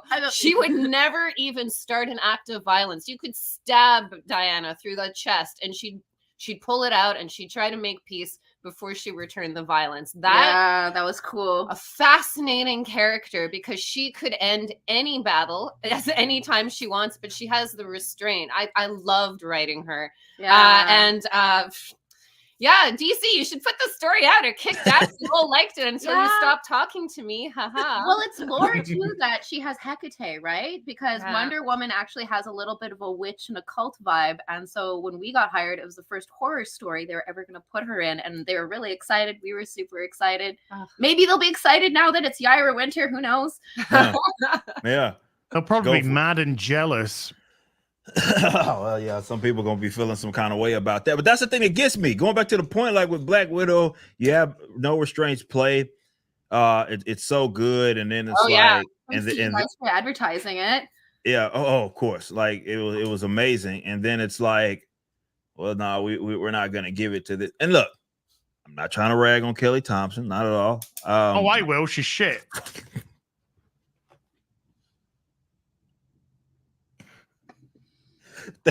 Thanks for handling that for us. Pleasure. I appreciate that. But I'm like, when I saw that was happening, and it just didn't make sense. Because I thought the logical conclusion was like, okay, well, the Saskas are 100% going to start doing this ongoing series. And then they gave it, and she was also doing funny, something else that they were qualified to do, that the Saskas were qualified to do. She was at the time doing Deadpool, right? We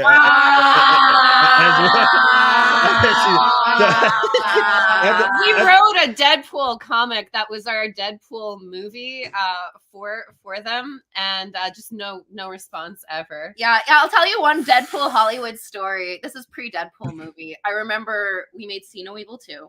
Yeah, and it made bank. Like, thank you guys, everybody who watched American Mary, but See No Evil kicked that movie's ass like you wouldn't believe, like the amount of money it made. Oh yeah. And so we were Golden Girls for a moment, and we got to go to, I won't say who it is, but a boss, and he goes, all right, ladies, this is it. This is your moment. You can make anything you want right now. You tell us. And Jen and I look at each other and we're like, holy shit, anything. And we go, Deadpool. And we're like, Deadpool is this untapped character. He's got a great fan base. He's fuck yeah. And I could grab it out of my bedroom, but he goes over to a pile of scripts and he hands me the Deadpool script, and I go, oh fuck, it's happening. It's happening. It's my moment. And he's like, here you go. And I was like, can I direct this? Can we make this? And he goes, no, girls, no one's ever going to make this piece of shit, but enjoy the script. And I remember looking him dead in the eyeballs and saying, sir, this could be the shittiest script you've ever read in your life, and it's going to make millions of dollars because this is like a Spider-Man. People love Deadpool. And he's like, never, girls, never. And yet. And then here we are. Then the second Deadpool movie came, and I remember we were about to make the Cronenberg remake Rabid, and we were up again for Deadpool 2, and we were so excited. And I remember the producers were even like, can you stop trying to get this superhero movie? And we're like, no, this is our passion. This is our thing that we always wanted to do. And that's when DC was like, that's when Marvel was like, do you guys want to write a Deadpool comic for us? And we were like, yeah, fuck yeah. And then they didn't. Then they didn't. And every time, I swear to God, like I remember reading that Deadpool script on the plane and crying and being like, it should be so much better than this. This is a fucking IKEA joke. This isn't Deadpool. This is like, and the little pedophile jokes in there I did not like. I was like, Deadpool is so stupid and he never wins. That's why I love him, because your life will never be as shitty as his, and you'll never make as bad decisions. So you can watch a Deadpool and be like, fuck yeah, wait, you kind of made it through. Great. And hey, Deadpool 4, I'm still very passionate about. I'm very passionate about Deadpool 3. I'm a stan account forever. I love who he was. I love superheroes. In the 90s, he was like, you know, when you have that independent band that you love that nobody knows yet? No one knew. I remember when I would say, I love Deadpool, and they're like, what's with Spidey's costume here? I'm like, no, he's not Spider-Man. He's from Weapon X. He's Canadian. It's awesome. Like, we have Deadpool and Logan, and that's pretty much it. I mean, also, War paint. Pardon? War paint. War paint. Oh, yeah. Nice. Thanks. Right up there with the two of them. No, I'm talking about the indie band that nobody fucking knows about. That was my indie band back in 2011. This great indie band, group of girls called War Paint, fucking amazing tunes, and it just didn't quite fucking.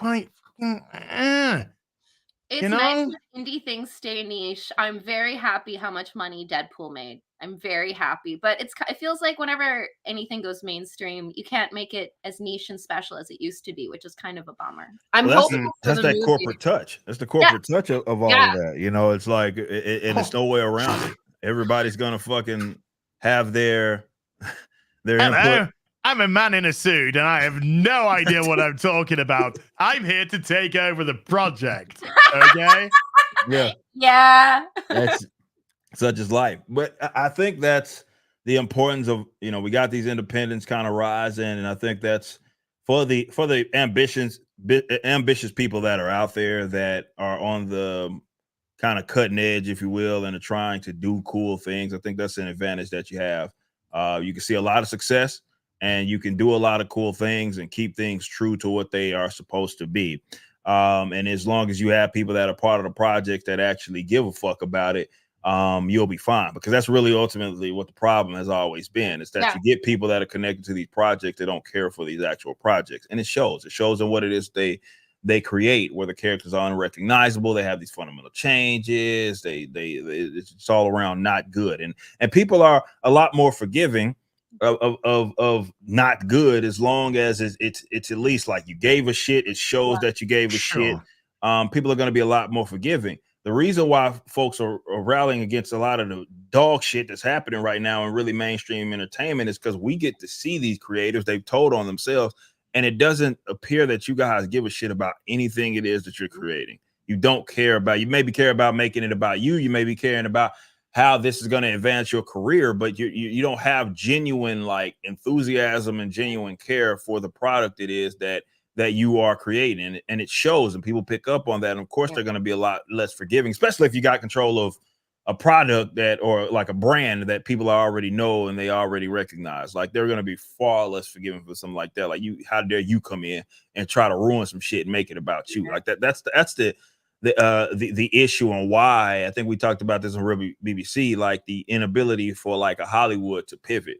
You know what I mean? They have to. It's difficult for them. Like, and of course, ladies, you can speak to it. You know, you guys been around where it's like they are in full commitment to something, and it's like, good luck trying to change that up. You know what I mean? After they've committed, everybody's got their hands on it, and it's all a fucking problem now. And it's like, fuck it, we're gonna commit to it, instead of being like, you know what, this is not a good idea. Or this is a better idea, and maybe we should do that. I think having like this lean sort of company setup like we have here at the Riververse is it's a better setup for entertainment for the customers that actually care about it. Like when you're doing comic books, to me, and maybe other people see it a different way, but for me, it's a real, like, when I say nerd kind of culture, I'm meaning that people pay attention to the details as far as the actual customer base, right? So that comes, they're a lot more sophisticated than I think your average let's say thing that people like to do, hobby, what it is that people like to do. Comics are a little different. It's a nerd culture thing. They pay attention to detail. They know when you fucking them over. They know when you are pulling wool about. They are very knowledgeable on this stuff. And I think as these newbies come in and try to run this shit into the ground, they're taking that stuff for granted, that people can't sniff them out. And I think on Wikipedia, though. Come on. The Wikipedia wonders. Of course, we know that the guys that become expert tomorrow on a product. I guess that'll be when I really see success, when someone tells, I'm going to be an expert tomorrow on what I don't know today. Wikipedia wonder. And if you say, well, that's not how it's ever been, and you got a long box, several long boxes full of this shit, they get to tell you that you are the one that's wrong. Yeah. I just want to play this. It's only 19 seconds. It's from a great man who's no longer with us. But remember when this used to happen? If there's anybody watching this that, let's say, loved Batman Forever and went into Batman and Robin with great anticipation, if I disappointed them in any way, then I really want to apologize, because it wasn't my intention. My intention was just to entertain them. Class act. That's so beautiful. So it wasn't the audience's fault? Respect for the audience, respect for the source material. And I being film directors, like our most famous movie, American Mary, is also the most highly criticized. And what I tell everybody is, I really tried, and I will continue to get better. And there's some people that love it more than the Bible. And there are some people that think I should be burned at the stake for making it. And that's cool, because that's the rest. The boss knows this. It's the wrestling reaction. It's John Cena. No reaction is the worst reaction you can get, but I fucking love it. Apathy, correct. There you go. That's how you. Very true. They give a shit, and they're gonna feel some kind of way, and there's nothing wrong with that by any means. But to start blaming the fucking customers, that's insane. That's the difference. It's the one thing to be like, okay, man, we'll get better here, we'll improve here. it's another to be like, well, no, y'all just are not good enough to like my shit. That's just crazy. That's absolutely crazy. But that's a position that so many of these people have. You have to live up to their standards as creatives. And the minute something doesn't go well, it's blame the fans. Start calling them out of the name. Fuck it. Why not? Racist white men and their fucking problem. Like what? Like what the fuck does that have to do with anything? But I think what's happening to get things back on track as far as with the gaming stuff, I think that's what's happening is that they all played their hand and it's just not gonna work this go around. Like it's shit with the Sweet Baby Inc thing. That shit's backfiring like unlike anything I've ever seen. Let me bring up one of the biggest self-owns of somebody who tried to defend Sweet Baby Inc.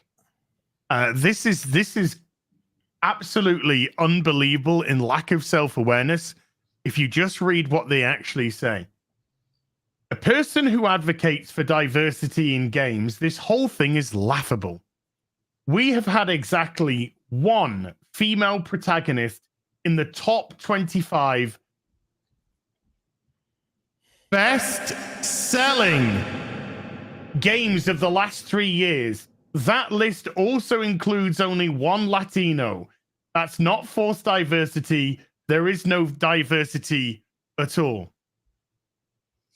The top 25 best-selling is as if people buy a game based on the actual quality of the game and not the forced diversity that's rammed into it.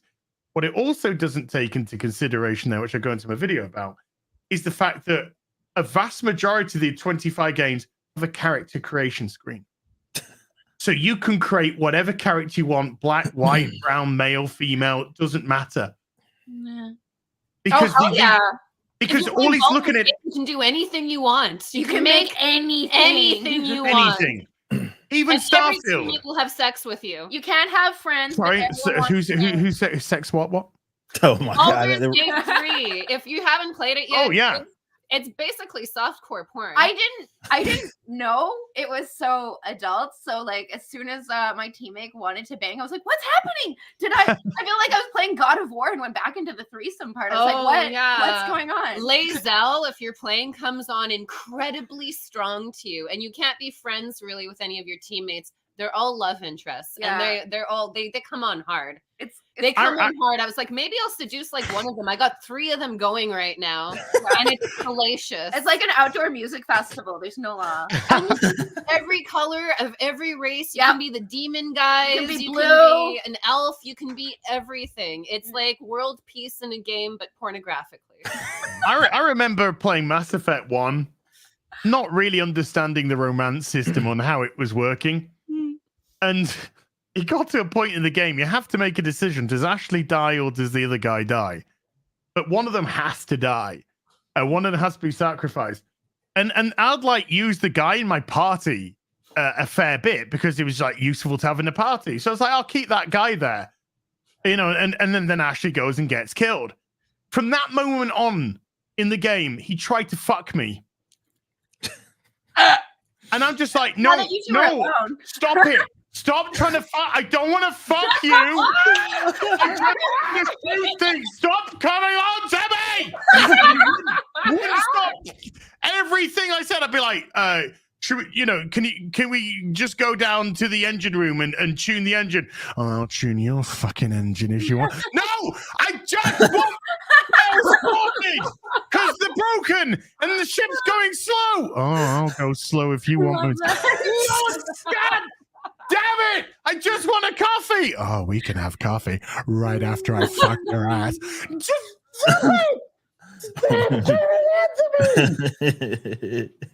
things have slightly evolved in the way that romance systems have developed now. It kind of feels like that at the end of Metal Gear if you don't save Meryl, because then you and Otacon like ride off into the sunset. But it's not like that. Like, it never gets weird. It just on the back of a jet ski. No homo there at all. Yeah. No, just put your arms around me. What's your name? My name's David.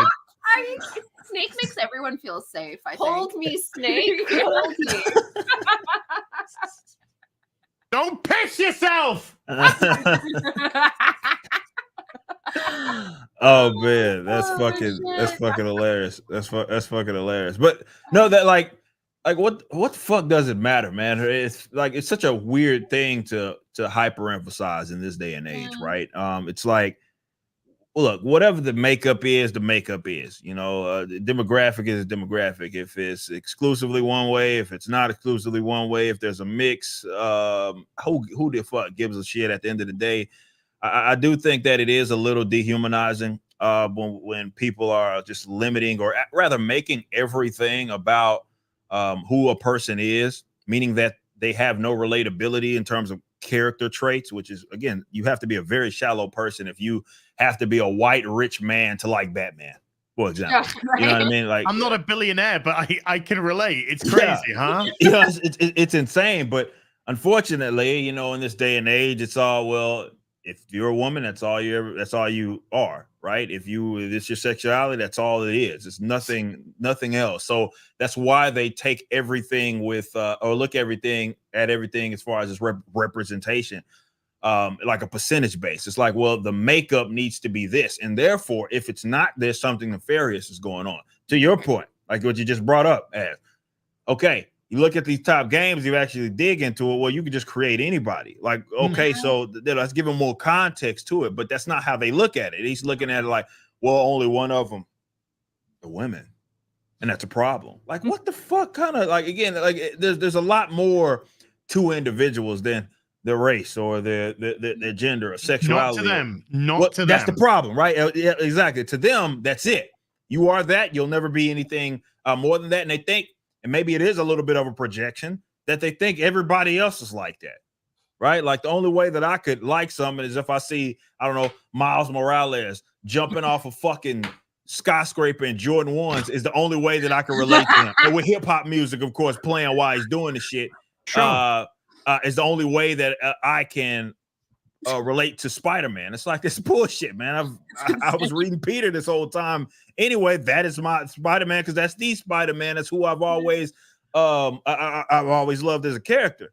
Like, what the fuck? Like, you know, but to them, this is it. This is it. There's nothing else to other individuals aside from that. And it's so shallow. And maybe it is a projection. Maybe that's all that's interesting about them. And you have to be a very boring person if all there is to be interesting about you is your sexuality or pronouns and fucking. Well, that is their personality. That is the big problem. Because if you take away that element of them, that they would probably be scared shitless of what was left. You know, you take their identity away from their perceived identity or what they want to project as an identity away from them, and you know they'll probably be just another regular boring person. You can't say I want to be a snowflake, I want to be treated just like everybody else, but I don't. I actually want to be elevated above everybody else, and I want people to recognize that I'm a snowflake. You can't have it both fucking ways. They're contradictory to each other. You can't say I want acceptance and demand other elements on top of that. I demand that you do this. I demand that you call me a Kit Kat. I don't want to call you a Kit Kat. Call yourself a Kit Kat. I don't give a fuck. It's not my life. You know, I ain't got the fucking mental illness you have. But call yourself what you want. I don't have to play your game. We don't have to play your games, but they want us to play their games. That's where the problem comes in. Call yourself what you want. Cut whatever you fucking want off your body after 18. Yes, that is the most important part. Yeah, do whatever you want as regards to when you're an adult. Yeah, you know, I don't have to play any of that. Fuck who you want. Do what you want. Your life. Your life. It's got nothing to do with me. What you do in the privacy of your own home. But don't ask me to get involved in it. I don't give a fuck about you. I don't care to give a fuck about you, and I don't want to play these games. Well, people were more into these themes when it wasn't being forced down their throats and they were being accused of being hateful. Like that's like the Joel Schumacher clip we just saw with Batman. The reason why those Batman movies were what they were is he did a trade with the studio. I worked with his editor, so I was like, what happened with Batman? He's like, well, Joel was working on Flawless with De Niro and Philip Seymour Hoffman, which was about a cop that is rough around the edges, De Niro, that has a stroke, and he has to relearn how to talk from his neighbor who is a cross-dresser, played by Philip Seymour Hoffman. And the two of them do not get along, and it is such a good show, just a movie just to see the two of them. And the studio promised him, if you let us turn Batman into a cartoon, we'll leave you alone for this movie and you can make this beautiful art piece. And it's such a good movie. But if it came out nowadays, people would be rolling their eyes being like, fuck this, I don't need to see this again, because it's left a sour taste in their mouth. Because now as soon as you hear these themes, you're like, oh great, I'm a hateful person. Okay, what's the lesson I need to learn now? And you know you're going to be lectured to. You don't think movies always used to have diversity and empathy, but people used to be able to weave a metaphor better. Now it's just like on the nose. Do this, think this. You're supposed to be able to watch something and then have empathy after and be like, oh wow, did I get it? Is it like a parable? Is it like I just took a little moral lesson from what I watched? Yeah, even look at X-Men. X-Men is about otherism. And now people are trying to market it by it's just this group, it's just that group. It's like, no, we could all feel like mutants. Yes. That's why it fucking rocked. Like Yeah. I don't remember any story reading in X-Men where they're like, this is so hard because I'm a chick. It was always like, this is so hard because I'm a mutant. I'm like, fuck, being a mutant is hard. Like, it was like you could relate to every single thing. And now they don't want our money. Back in even 20 years. Yeah. The way that people would look at gay couples, etc., would be based on the actual representative percentage of them. Yeah. So, which is low. That's just the reality. You don't get a society that we have today. You don't get the human race that we have today if it's fucking high. Yeah. It's called extinction levels. If it's DC, I mean that DC universe that's dead in 2 generations because there's nobody procreating. They're all at all. So the planet's dead in 2 generations. It's like with the one of the showrunners of Star Trek Discovery said, well, in this century, everybody is baseline bi. Oh, right. So the human race is dead. Because that's what's going to happen if that was the fucking case, you numpty. But now, disrespectful to straight people. Straight people exist. They're allowed to have their sexuality represented. It's okay. But people root for the underdog. That's ingrained in us. Whether it's a football team, a baseball team, whether it's Peter Parker, people root for the underdog. Yeah. We love to do that.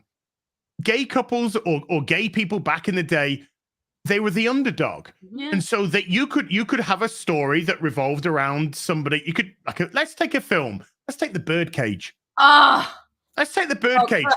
Great fucking film. Yes. Right? And after watching The Birdcage, I came away with it going, look, they just want to live their lives. Yeah.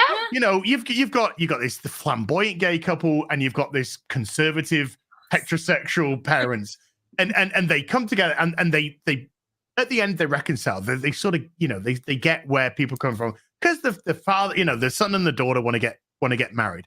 But it's getting those parents together and oh my God, what the fuck are we gonna do? And something like that, even though of course Robin Williams wasn't gay, Nathan was. What? I know, surprise. You can build up that empathy because you're rooting for them. Yeah. You're rooting for. Now you have people who are pushing this ideology and they're in power in everything. Mm-hmm. And instead of building empathy, they're now demanding. Yeah. And I demand you respect you wrestling fans, the pair of you. What is the cheapest way for a heel to get heat? Demands respect. Yeah. Because respect is earned. Yes, you sir. can't demand respect and get it. It doesn't work that way. So when you have all these people demanding that you call me this, demand that you accept that, demand that I go on a fucking march 365, 24/7, naked, wiggling my bits and pieces in front of kids, and you got to fucking clap me and say I'm stunning and brave. Oh, no, sir. No, sir. That's not how it's going to fucking go down. That's not how it's going to go down at all. And that's why there's the support behind gay marriage has gone down. Yeah. Because people are getting sick and fucking tired of this shit. And you're not building tolerance. You're building intolerance. Yeah. You're doing the inverse. And it's been done through corporation and it's now government sponsored and it's all the fucking shitty aspects of governmental or corporate life interfering with the workings of the regular fucking person that's doing all of this because of optics and metrics. And we looked at the analysis, and our analysis says, or your BlackRock and your Vanguard, if you do this and that, then you're going to get your low interest rate loan to do this. So you've got to push this and push that. You are doing the adverse to what you think you're doing. And there's got to be a correction. But unfortunately, if the pendulum swings in the completely the opposite direction, that correction is going to be horrendous. Yeah. Well, you can look at that happening with men and women. Feminism back in the day meant equality, and it's evolved into fuck men. Yeah. I think men, women, and children first also translates as fuck men. I've always been one to go for the underdog, and men are the underdogs right now. Like even existing and being male and being heterosexual and believing that you are male if you are male, like that is so hated and so frowned upon. I've been in so many meetings where when the pendulum swung, it was a bunch of chicks and one dude, and people just start slamming on the one dude, and we'd be like, well, he's still a person, like he's on our team. Why are we treating him like this? And you can tell it's not coming from an honest spot. Like, I'll just call him Jim. Jim didn't do anything bad. He was just working with all of us. But because the pendulum swung, everyone was like, oh, fuck Jim and fuck everything Jim and every man has ever done. And it's like, well, no one actually feels like that. Like, what the fuck are we creating right now? And also, Jim has a lawsuit. Jim is going to remember this. He might be recording this. He might go home and be like, I was treated like shit because of my race and gender at work, which is that's happening now, by the way. It is. It's so that is happening. Ladies, though. I mean, we wanted equality, and now we're acting worse than men, treating men like shit. I mean, I always thought women were the sweet, more emotional gender, and we're showing that we're just as shitty as men can be. I think it's just shitty people. Yeah. If you go out into the world, for the vast majority, it's fine in terms of the way that people react to each other. Specific gender roles, men understanding men, women understanding what women are, femininity, masculinity that exists in regular life. Yeah. It's the perception that they want to put up there. Yeah. Regardless of whether or not it's a woman or a man, they're just see you next Tuesdays. That's all they fucking are. And they're running the show. And the mask is off now. And instead of masking how vile they truly are, they've been empowered. Yeah. They've been empowered to display exactly how fucking disgusting and hideous they are.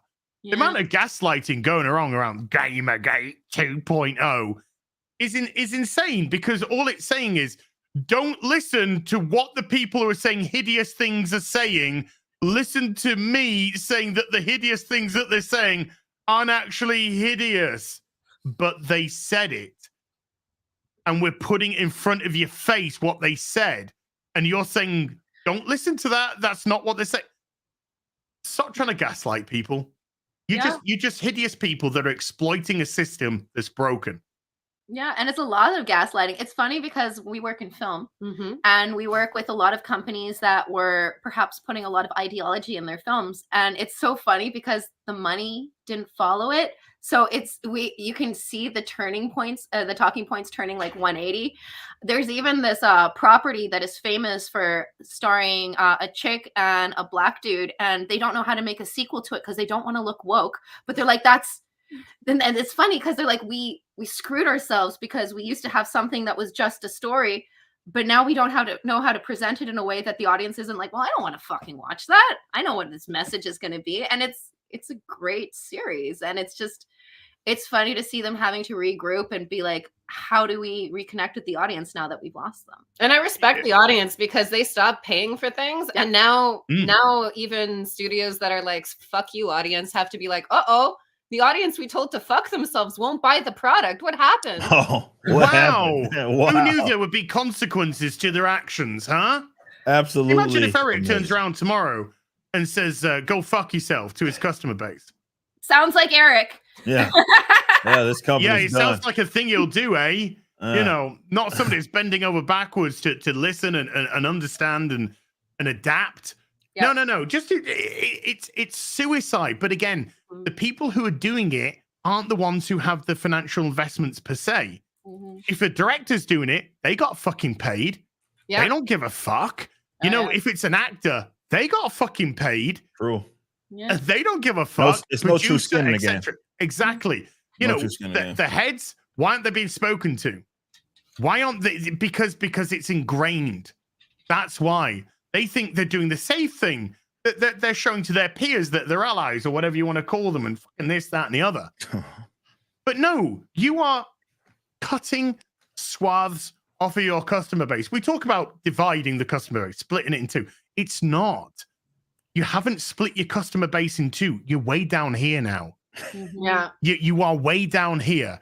You might have split it in two when you went political, but you also have to take into consideration the chunk of people that don't give a fuck about politics, don't give a fuck about blue, fucking red, white, fucking magenta. All they care about is whether the stuff's good. So they got chucked off because the stuff was shit. So now, instead of like saying, oh, we cut our customer base in half, no, you got rid of about 70% of it. Oh, yeah, easy. Yeah. And it's hard to get them back. If not impossible. So easy to lose. Sales and marketing background. It takes a second to lose a customer. It takes forever to gain one. Absolutely. Well, I love Spider-Man, and I can't pick up that Ultimate Spider-Man because I'm so angry. I'm so I get angry. it. I get it. I get it. Yeah, it's hard to get. It's hard to get them back. I mean, look at me for example. I mean, I tapped out and I was gone. I said, yeah, this is it. This guy that reads all these comics and have been reading these and all the long boxes full of them. I'm fucking done. Maybe some back issues from before my time, but that's what I'm buying. That's yeah, what I'm exactly. buying. But as far as like the modern stuff, it's impossible because they've made it clear that they don't want me as a customer. Okay, well, sorry. Well, I've actually picked up the first couple of episodes of Ultimate Spider-Man, as we know, and I've said I've enjoyed it. I've enjoyed the first 2 episodes.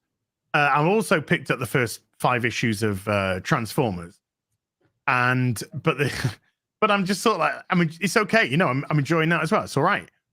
But then you think, oh no, they've just brought on fucking Kelly Thompson to do Scarlet. And I just was reading about that. So you're just like, oh, okay. So we've talked about this. It's like anything where it's like, oh, that's how they should do it. How long does it ever last? It's an outlier. And sometimes I don't even think that they try to do it. Like when they actually give the fans in this day and age what it is they want, to me, it's almost like they stumbled across it. It's not like they went out of their way to do it. It's like a set of circumstances and it snuck by. When I got noticed, I knew they snuck by. I didn't talk to them about it until after the fact. But I just knew. You mean to tell me Black Widow is lighting fucking pedophiles on fire? There's no fucking way that this happened on purpose, right? There's no way that had to sneak by and it was too late to fucking return by the time someone realized, holy shit, we just put out a book where we're taking it to these fucking pedophiles, and it's probably maybe there's some you know, Disney attached these days. I don't know. Maybe there's some people within the ranks. Bryan Singer. That, you know, seats a little hot, right? Like you start to feel some kind of way, right? And they're like, fuck, pull the plug on their ass, get them up out of here. Because when you're escaping to fucking Israel, holy fucking shit. You're not guilty, right? A lot of guys leaving town. I don't think they read the whole first issue. I think they okay, she's with Captain America, New Year's Eve, whatever. And they didn't get to the part where she dresses like Patch and goes to Madripoor and gets to see what the real story is about. Yeah, they would have liked to pull it back, but it said that it was a young girl and it was a child sex trafficking ring. So there's nothing they could do in issue 2 to stop us. Yeah, but standards and practices definitely caught up to us in issue 2. Oh, and they didn't want us to chop off Buddy's arms when Natasha finally found the executioner. But they said if she behaved herself, she could do it. So she got it. She behaved herself, murdering people. I think they got tired of us, and at one point they're like, "We can't fix this. Just fire them." But I mean, did you not say to them, we got to cut his arms off because he cut her arms off? That's what we said too. We're like, but she promised the little girl. You can tell she's whispering to her and that she's making a deal. But she basically said, "I'm going to make this right for you, an arm for an arm." That was a hard one to get approved, but that Natasha following the mom to see her daughter that'd been mutilated, that went around the office, and they're like, now we have to let this go through. This is great. And it's cool because people like our editor, Jacob Thomas, he really pushed that in there. And I don't think if we had the microscope of Disney, which was taking over the company at the time, I don't know if that story could have existed. I mean, they relaunched it like 5 times. Just thinking, it was like plunging the toilet. They're like, let's not ever think about this story again. They took her to the nice party where she killed nobody. Yeah. Nobody. She was very nice at the party. Yeah, it was good. She bit. But that's what I'm saying. Like, it snuck by.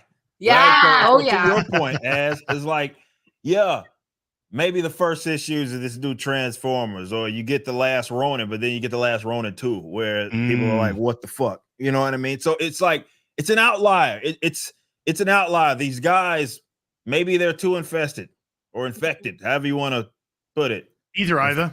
Yeah, it works, Fine. I guess. It works. That it's, and I guess that's at that point, it's malice or bad intentions. If they're like, we know what they want, but fuck them. Because I mean, you have to understand, let's say up in tomorrow, right? If Marvel or DC or anybody of those guys they said, look, man, we're getting back to our roots. We want these fans back, and they tried to put out some quality things. Somehow they were able to pay, Chuck Dixon to go do Batman and everything. Mike Barron's doing Punisher. Everything's right in the world. By the way, new Punisher canceled. By the way, I did see that. Well, 4 issues is what it made, right? Something like that. That's embarrassing. It was always meant to have 4 issues. No, it was not. No, we know for a fact that it was not meant to be only 4 issues. That damn thing. I don't know what the fuck they were thinking. We're gonna fucking. Did y'all see what happened with that? No. Oh man. Okay, so that horrible thing you're thinking that. Okay, I don't even know where to start. How bad this was. Well, last I heard, he went to hell and died and was replaced by someone, which pissed me off to no end. But that's only part of it. If you look at, all right, so they brought. Oh my God, it was so bad. So they brought the wife back to life. What? Only to have. Not even joking. Oh God. Not even joking. Only.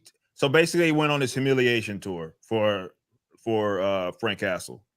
Wife is back, basically insults him by the end of this whole arc, divorces him, and takes half the shit. And I'm not even joking. Like, that's not me paraphrasing. Well, I guess I kind of am, but like, that really happened. Who wants to see that? Marvel. Nobody wants that story. That's so stupid. Marvel, I actually know of a Punisher story that didn't get approved.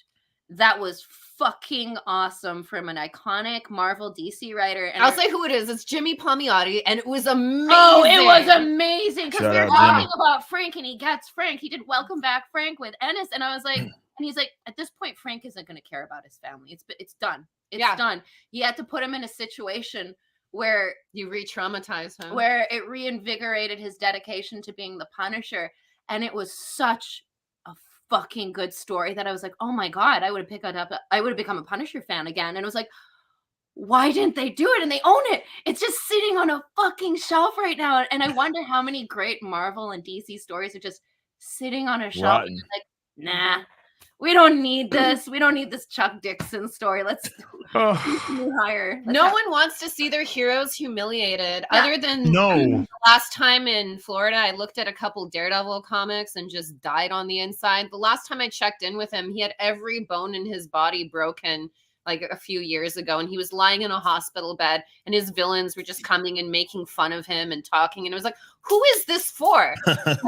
I love Daredevil. I want to see him with some hot chick trying to balance his life, being a moral bully and being the worst Catholic imaginable. Yeah, so good. That's my boy. Yeah. That's my sweetheart, being like, God, forgive me. And it's like, Matt, stop sinning.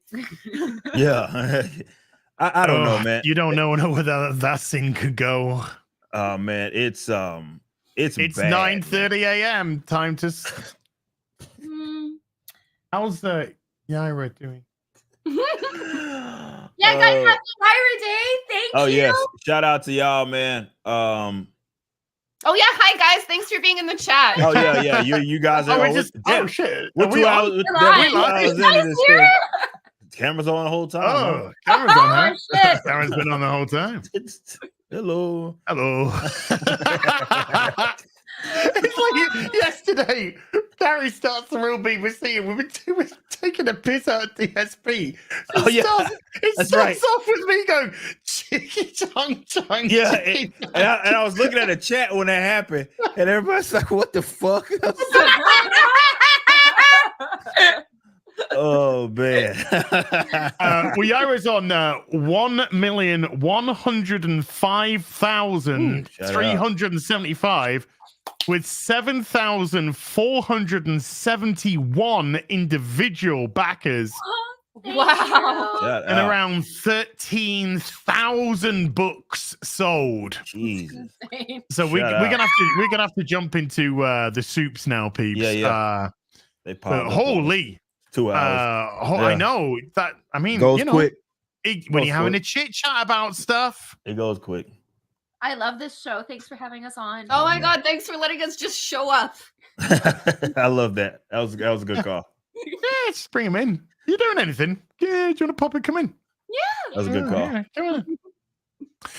Pleasure, absolute pleasure. And we got you on Real BBC on Tuesday, this coming Tuesday as well. Oh, we got some books to bag and board, so we'll be doing that. Yeah. I'm gonna I got a bunch of Mylars now and backing boards, so I'm gonna get some stuff done. Mylars too. Sexy. Yeah. The couple that Mylar together, I'll figure something out. Stormblessed has been a member for 9 months. Thank you, Stormblessed. Brass Monkey! Brass Monkey! We love With you. a $10 ears, he's an absolute darling as Brass Monkey. For the Hoos, congratulations on a huge success. Ripperverse for life. Hashtag YAIRA #1. Shout out. Who will a book? Look. My birth certificate signing it. I just needed to remind myself how old I am. That was all. Thank you, Brass Monkey. Defendo 99 with a $10 says Morgan can boot me anytime. I'll text her and let her know. She was amazing. Michael Daitesh with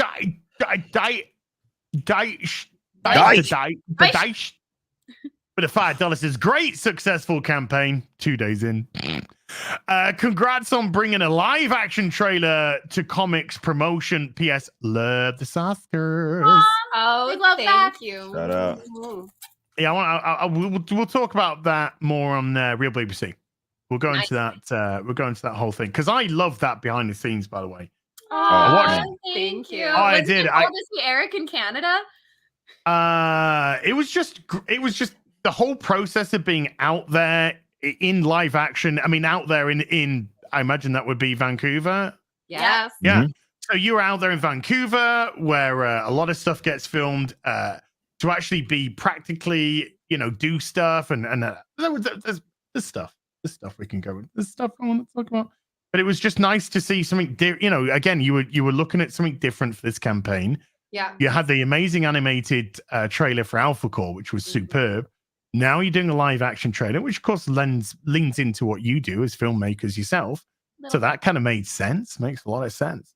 And just where things, God, the company's what 2 fucking years old? Not that. Not even. That's crazy. 2 years old, and you're already playing with these ideas of fucking animation, live action, statues. You got fucking basic merchandise absolutely nailed down. Comic books fucking nailed down. Magazine now. Oh, the magazine. Insane. Yeah, boy. And then there's that other thing that Eric's working on that he hasn't told anyone about yet. So cool. Oh my God, that thing is so good. Yeah, that is. Yeah. That's sick. We know stuff. We know. Sorry. Just fucking tell it. Okay, no, it's fine. Best name I can think of with a $5 is smart of you to market to all those women haters. It must be hard to keep failing like this. Joke. Can't wait for my copy of the book. No, you're absolutely right. There's a lot of misogynists buying comics to shout at YAIRA on the cover. Yeah. Thank you to all the misogynists out there. We are the worst misogynists ever. Shout out. Worst racists, worst sexists, worst misogynists.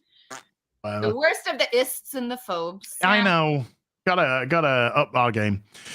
Jens Anderson of the Tourai with a 34-month membership says, a new woke Netflix show, The Gentleman, I thought. Then everyone started recommending it. I have a major issue with it. I can't start watching. It is amazing.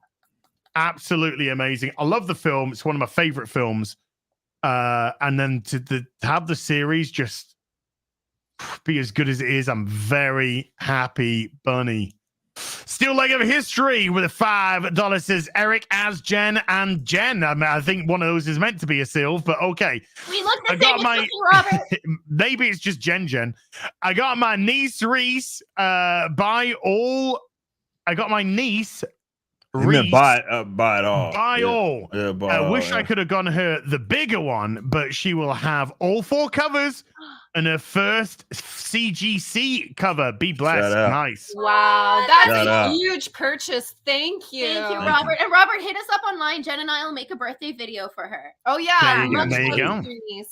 Shout out Steel Leg of History, man. He's awesome. Tell the niece how much of a misogynist she is or something. I don't know. That's what or down the slot, just tell her fuck off. Because that's what you do to customers, isn't it? I don't know. Yeah.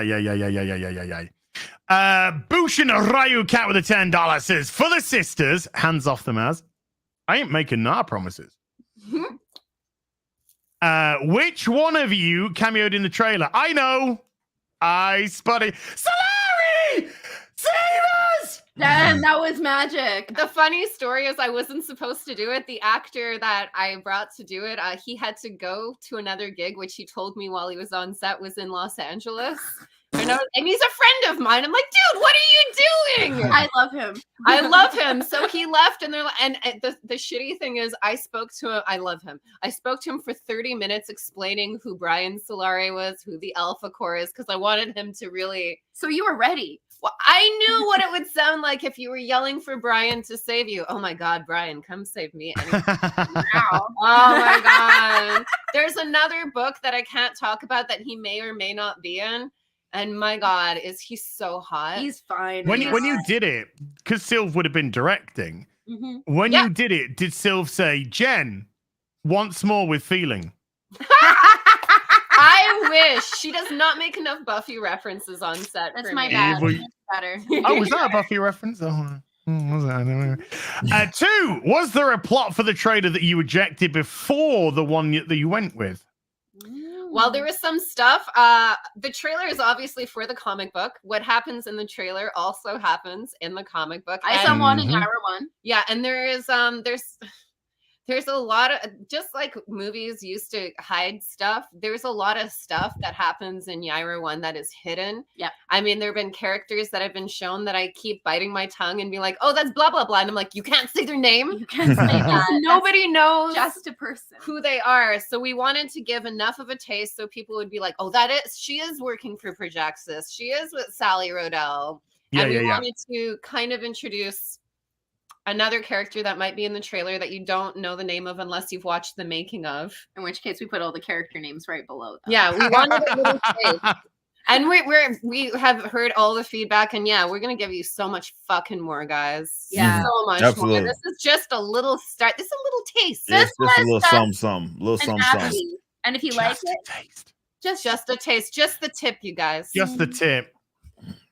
That's a fun game.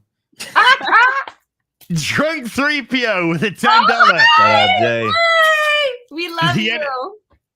Yeah, some of us do. The energy around YAIRA was amazing and motivating. It was and is.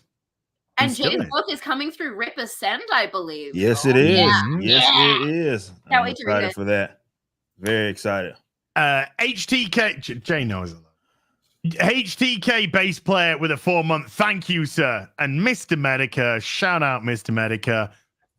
Much love, dude. With a $10 says, congrats on the success of your campaign. Love the 3D asset shirt. Very funny. Shout out Mr. Medica, man. Much love to you. Yeah, massive amounts of respect. Graph Webb with a $2 says, for fuck's sake! Hashtag cancel Disney Plus. Dude, I have. I have. I promise you. But it's worth saying. Grand Dark Fang with a $10 says, if there is no one referring to YAIRA as the ultimate life form, I will be disappointed and personally returning my copy of YAIRA 1. Okay. Move over, Shadow the Hedgehog. There's a new gal on the block. I love CJ with a $10 says, hail as congratulations to Eric and the Soskers on breaking the record. So, what's thicker than blood?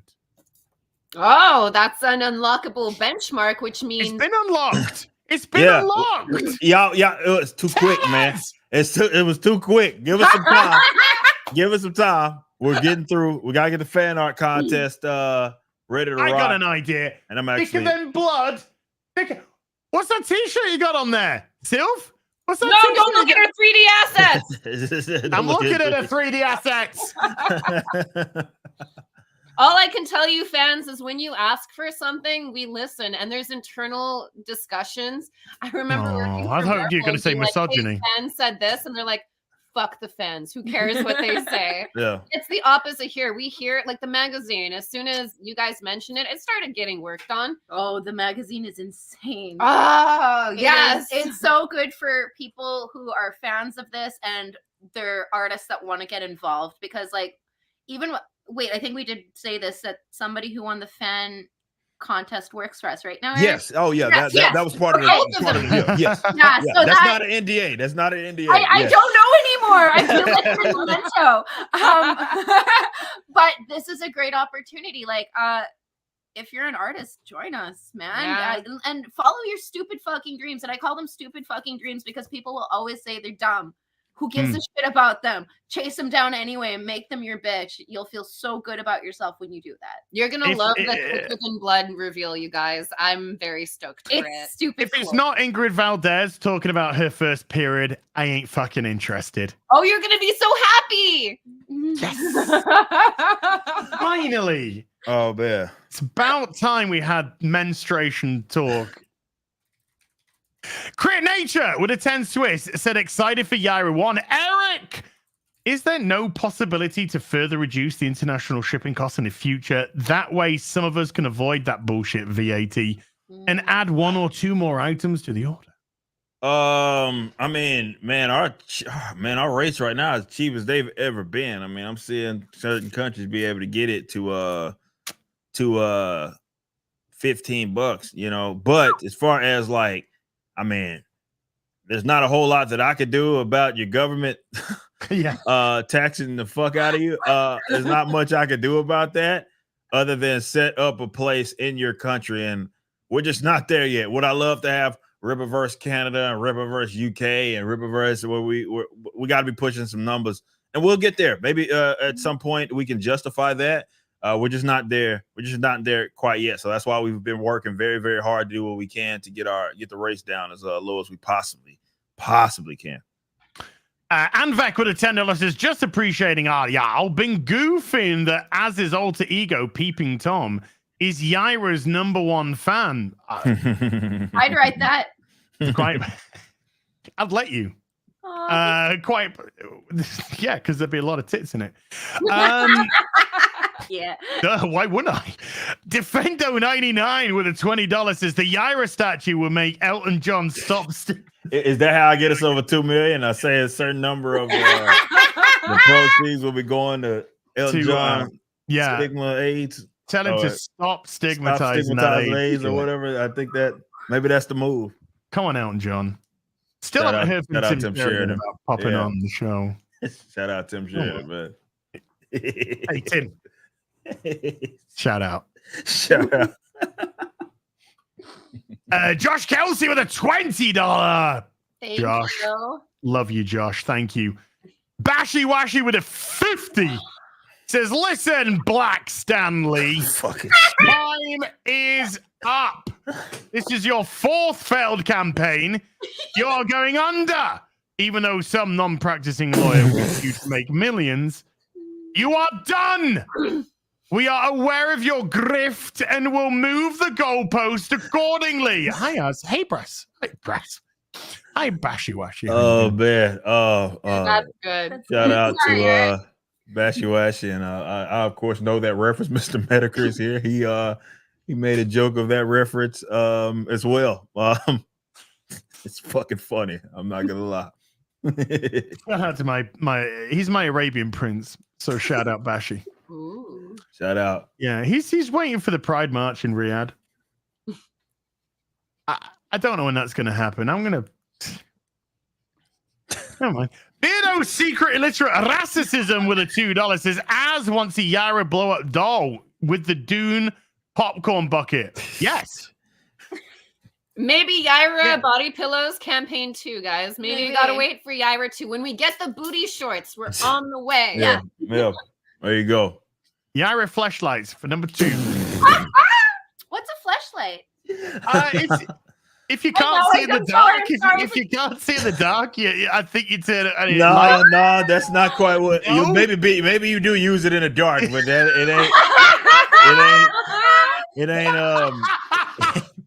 it won't be lighting much up. Let's say that.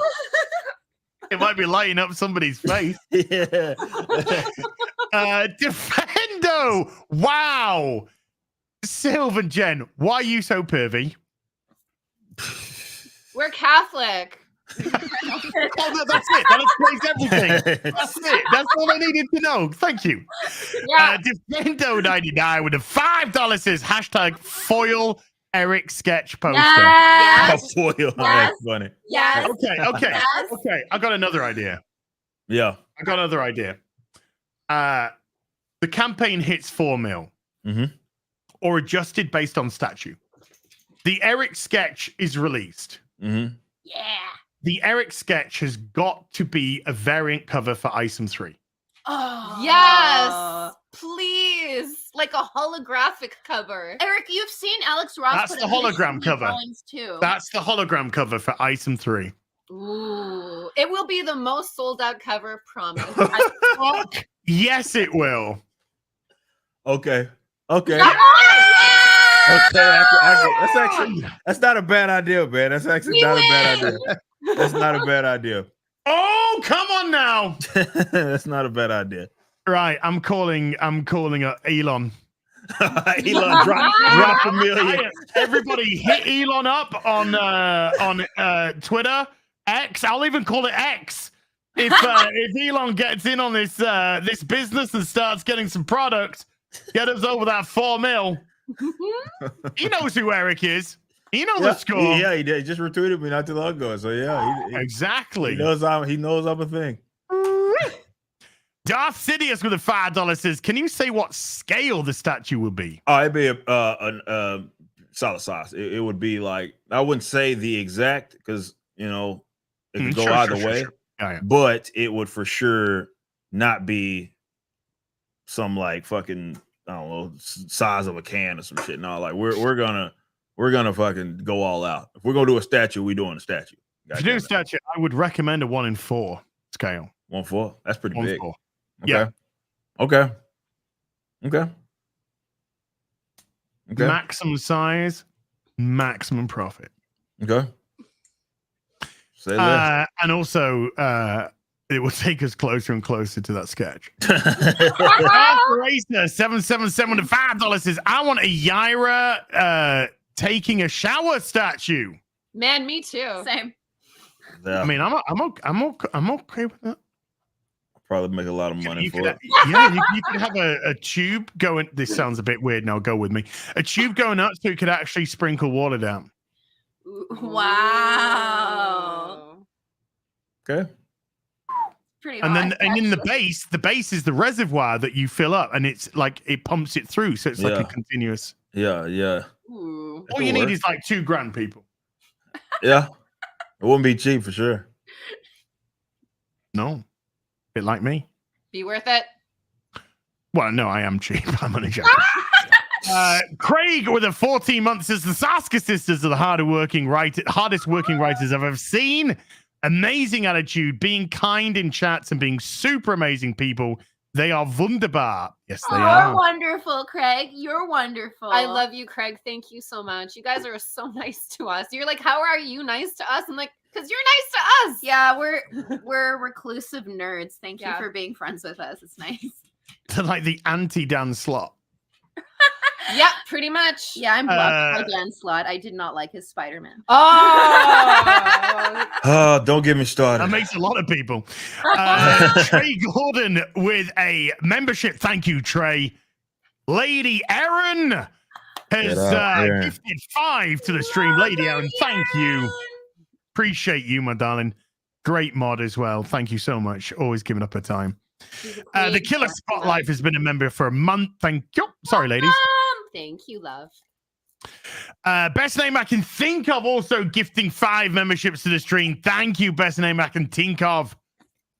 The Killer Spotlight with a £5. So happy and proud of y'all for this incredible campaign. Maybe a Rippaverse video game in the future featuring the Silverback. Look, if I will have made it in life, I do think I've made it. Don't get me wrong, but I will. If we can get to a point to where I'm ever making a game, the box of life, I will check that. I will for sure. Unreal 5, open world, Floor Spark.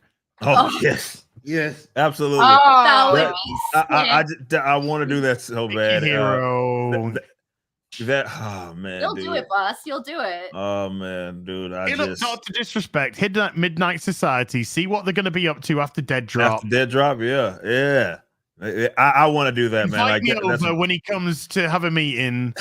Yeah, for reasons. You know. Yeah. No, I'm seriously, man. That would be an absolute dream of mine. We got a lot of work to keep doing to build this foundation, but if we ever get to a position where that can happen, man, I would absolutely be. Oh man, I will feel I've made it for sure. Oh man, I think you're doing all right, Mister. I'm trying. Hail Saskers! Oh, hail! Bar BQ Pits with a $10 says, shout out to my arch nemesis as my competition for the #1 Ripper fan title. I got you fucking beat, bitch. Shout out though. I got the fucking owner. I got the writers right here. Come on, man. What do you got? Question for the whole kick-ass crew here. I earlier asked Geeks and Gamers who would win, Superman or Thor? Who you've got? Superman. I see. This is an interesting question because you look at obviously Superman. It's like no matter who he's against, just the easy answer. But I think, and I don't know if it was because of the movies, I think people forget that how fucking strong Thor is. Yeah. He's like a literal god. Like that's like literally. He is a fucking god. But Superman is basically a god too. On Earth, at least on Earth, he is. So I don't know.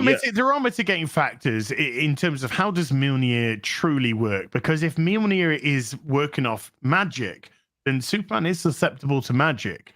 True. So even the hits from Mjolnir or even the lightning from Mjolnir could seriously fuck him up though. But is Superman not worthy? If Mjolnir fell near him, I'm sure he could pick it up. Did you see Justice League versus the Avengers? Yeah. That fourth cover, Superman holding the fucking shield, Captain America's shield, holding Mjolnir. Yeah, because he's fucking worthy. Yeah, if that hammer gets free, worthy, it would be him. It would be him for sure. If you want to see that fight, because it's happened, go to Bat in the Sun channel on YouTube. Oh, Superhero Beatdown: Superman versus Thor. It happened. It's happened. That's there you it. go. I feel like Who you got, ladies? Who you got? Superman, right? Because he's the more moralistic character, right? And Thor sometimes has an ego, so he would technically win, right? For some kind of, it'd probably be a technicality of Thor being. It always is. Yeah, and then Soup would be like, I'm better than you at that, and then boom. Hammer in the face. I agree. Thor has some personality challenges and flaws, which I think make him such a rich character. Yeah. And Superman's attitude when he's written correctly is perfect. Yeah. Yes. So yeah. there would be either Superman would kick his ass, and he'd get to a point where he's like, "Why are we fighting?" And you know, that's just how it would go. Although I will say, I'd rather sleep with Thor because Superman has just a bit too much super strength. I'd never 100% trust anything. He's definitely a guy you want to pull out. Yeah. Oh yeah, man. I've seen some Otherwise, fan fiction where it doesn't go well for anybody. Ooh, no. I don't know how Lois is alive. Oh, shit. He must have excellent control, though, right? Yeah. So Superman in a fight and Thor in the sheets. Just think about it. He's super in every way apart from his ejaculation. That's kind of like, I'm actually Kryptonian impotent, but it works for humans.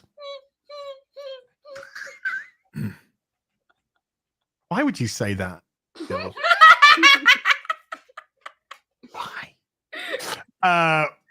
What we got? Have a nobody with a $5 says, as a gun-toting, Bible-thumping far-right guy myself, I normally would like to take credit for these conspiracy theories. Cue Obi-Wan Episode 3 climax. Can't even, dude. Kenobi, that show was so dog shit. I can't even remember what happened in fucking Episode 1 anymore.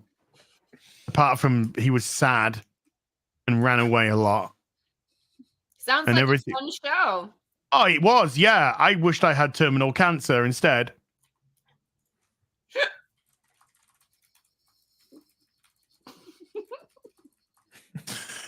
Grateful Dog has been a member for 3 months. Thank you, Grateful Dog. Shout out. Barbecue Pits is back again. Usurper of the throne. Yeah, whatever. With a $10 says, what as just described is what's happening with Marvel. They went after a new audience and forgot that the new audience is my kids who are conservative like their daddy and are turned off by weird shit. There is a huge amount of hubris attached to thinking everybody thinks like you. Mm-hmm. Oh yeah. But okay, how's that working out for you? Oh well, yeah. Diversity of thought is the diversity you want, right? Oh God, you just the only one that's worth a damn. Yeah, to them, yeah, you did just swear, yeah. That's just true. See, it's the only diversity they don't want to discuss. Yeah. Their That's diversity is only skin deep. Yeah. No. Beauty fades, dumb is forever. Oh, Judge Judy. Yeah, boy. Fucking love that woman. Same. Yeah. Oh God, I could watch that all fucking day. Yeah. Just watching her rip the shit out of fucking retards. It's fucking awesome. Brandon Clark, don't piss on me and tell me it's raining. Brandon Clark with a $2 says, about those lids though. Yeah, boss. You look so good. The Everybody wants this hat, man.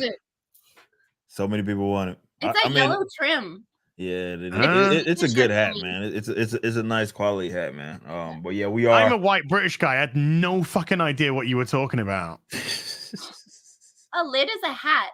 I worked that one out now that you kind of gave it away.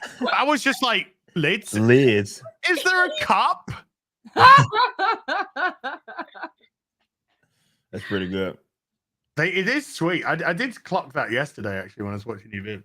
It's nice. It's like Studio 54. All of us want the hat because only Eric wears it. And I saw the hat in person. Me too, in Florida. Yeah. And I gotta tell you, the thing that taken pissed it. me off, it's even nicer in person. Yeah, it's a really good quality. Really good quality hat. For Yeah. sure. Should have stole it. Yeah. Should have stole it and then just worn it on a stream and had him go like, wait a that's where it is. Harrison 1106 with a 220 says, to what the Soskers said about Peter Parker, that was me with Secret Empire. I walked away from Marvel on that day with that arc. Grunwald probably rolled in his grave. Oh, isn't it wonderful seeing everything you love destroyed?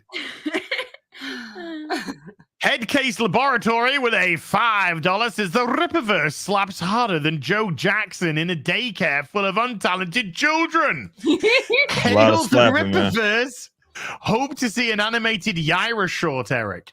I'm down for that for sure. But yeah, that's a lot of slapping, man. Jesus. That is Slapping harder than Will Smith at the Oscars. Ah. That was good. Eric Bailey with a 50. This is my favorite part of YAIRA 2 is when she turns into a toxic black man. Just like my favorite part of Item 3 is when Avery turns into a flying blonde bombshell. Can't wait for Alpha Core 2 when Chuck turns the core into Robo Puppies. Hello. Happening. It's happening. Well, how did you get in on all of our Yeah. secrets there, man? I know. Gotta rewrite some books. We got a mole.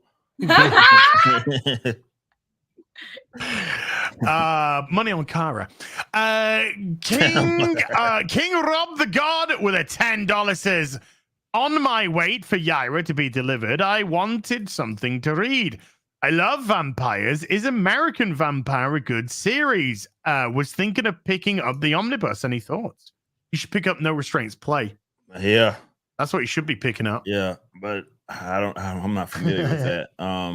What good vampires books would what I recommend? Let me ponder on that. Outside of like Tales from the Crypt, some Blade shit, like Tomb of Dracula. Yeah, that's I the love easy the art shit. in 30 Days of Night. The original comics were gorgeous. It'd be so cool if there was a supernatural element like that more in Ripper. I mean, there's demon guys. Will there be vampires one day? Who knows? Who knows? I don't know, man. Phil, can you just look us in the eye when you're saying things like that? I have no idea what's Az, going I on here. cannot. Thank you. It's because No they're too idea. blue and gorgeous, and you just can't resist, Get isn't lost it? in them. It just I gets know. Tell me something I fucking don't know. Come on. Jeez, man.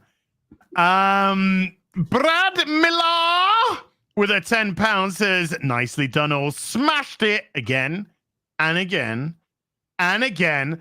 Got a feeling you're going to smash it again. Going that way. Shout out, Brad. Appreciate you, man. Yeah, they're doing all right. Not bad for a small indie company. Yeah. Who everyone keeps comparing to DC and Marvel. And Only they a think matter that, of they time. think that they're being owned. Wait a minute, you're comparing everything we do to DC and Marvel because that's the level that you want to put us to. What? Okay, Works for me. Thank you. Thanks. we accept your terms. Appreciate that. Thank you. Barbecue Pits with a $20.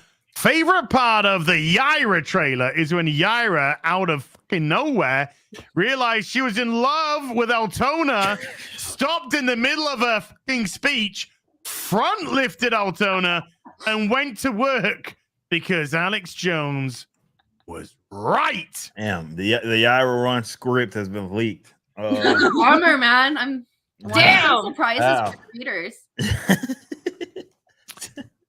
I mean, I'm not saying no.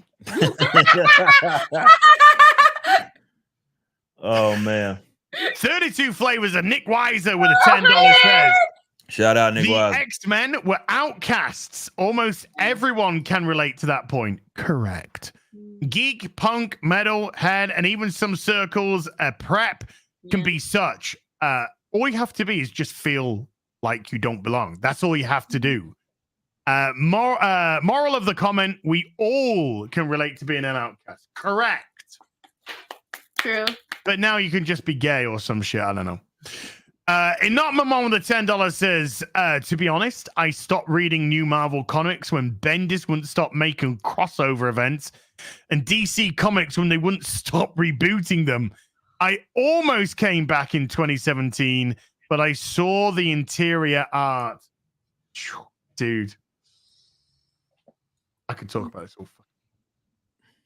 Bendis is coming to fuck up Superman. What a weird era that was, man.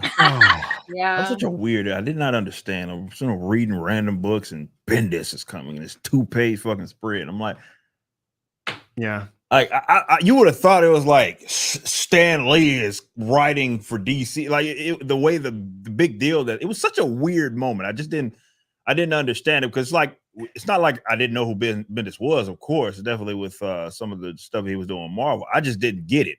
I didn't get like they leaned into that big time. Like he was like, man, this is greatness that is now going to be writing for DC. I didn't understand it.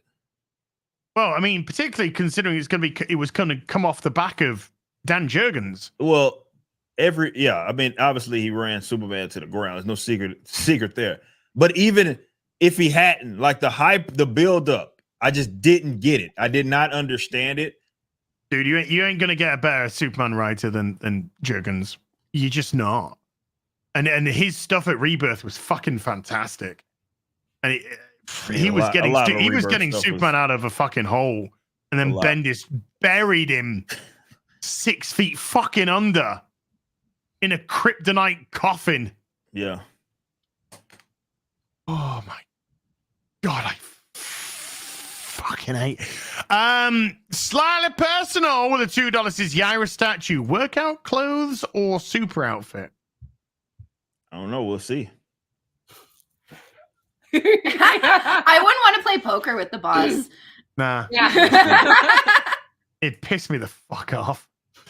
Aiken with a 35 months says, great episode. Keep rolling out the hits. I think he misspelled. Oh, no, that's right. Yeah. It's hits.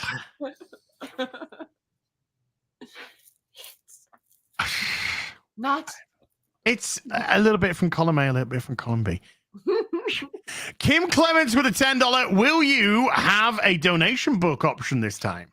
Well, we're in talks with what we're gonna do next with because we are gonna do some more stuff with comic books for kids. We just don't know what it's gonna look like. We've got this massive like relaunch with our website and all that. Is that gonna play into it? So we're just trying to get through this campaign because it's gonna be a crazy latter half of the year. So it's just we didn't set anything up, but we just had Mark out here not too long ago, the owner of Comic Books for Kids. He was at Reverse headquarters. So yeah, we'll see kind of what else we do with them, but for this one, I don't see that. I don't see that happening for this one. But we got some things that we love to do. So we'll see. Don't look at memes when somebody's talking and being earnest, because when you giggle, you just look like an asshole.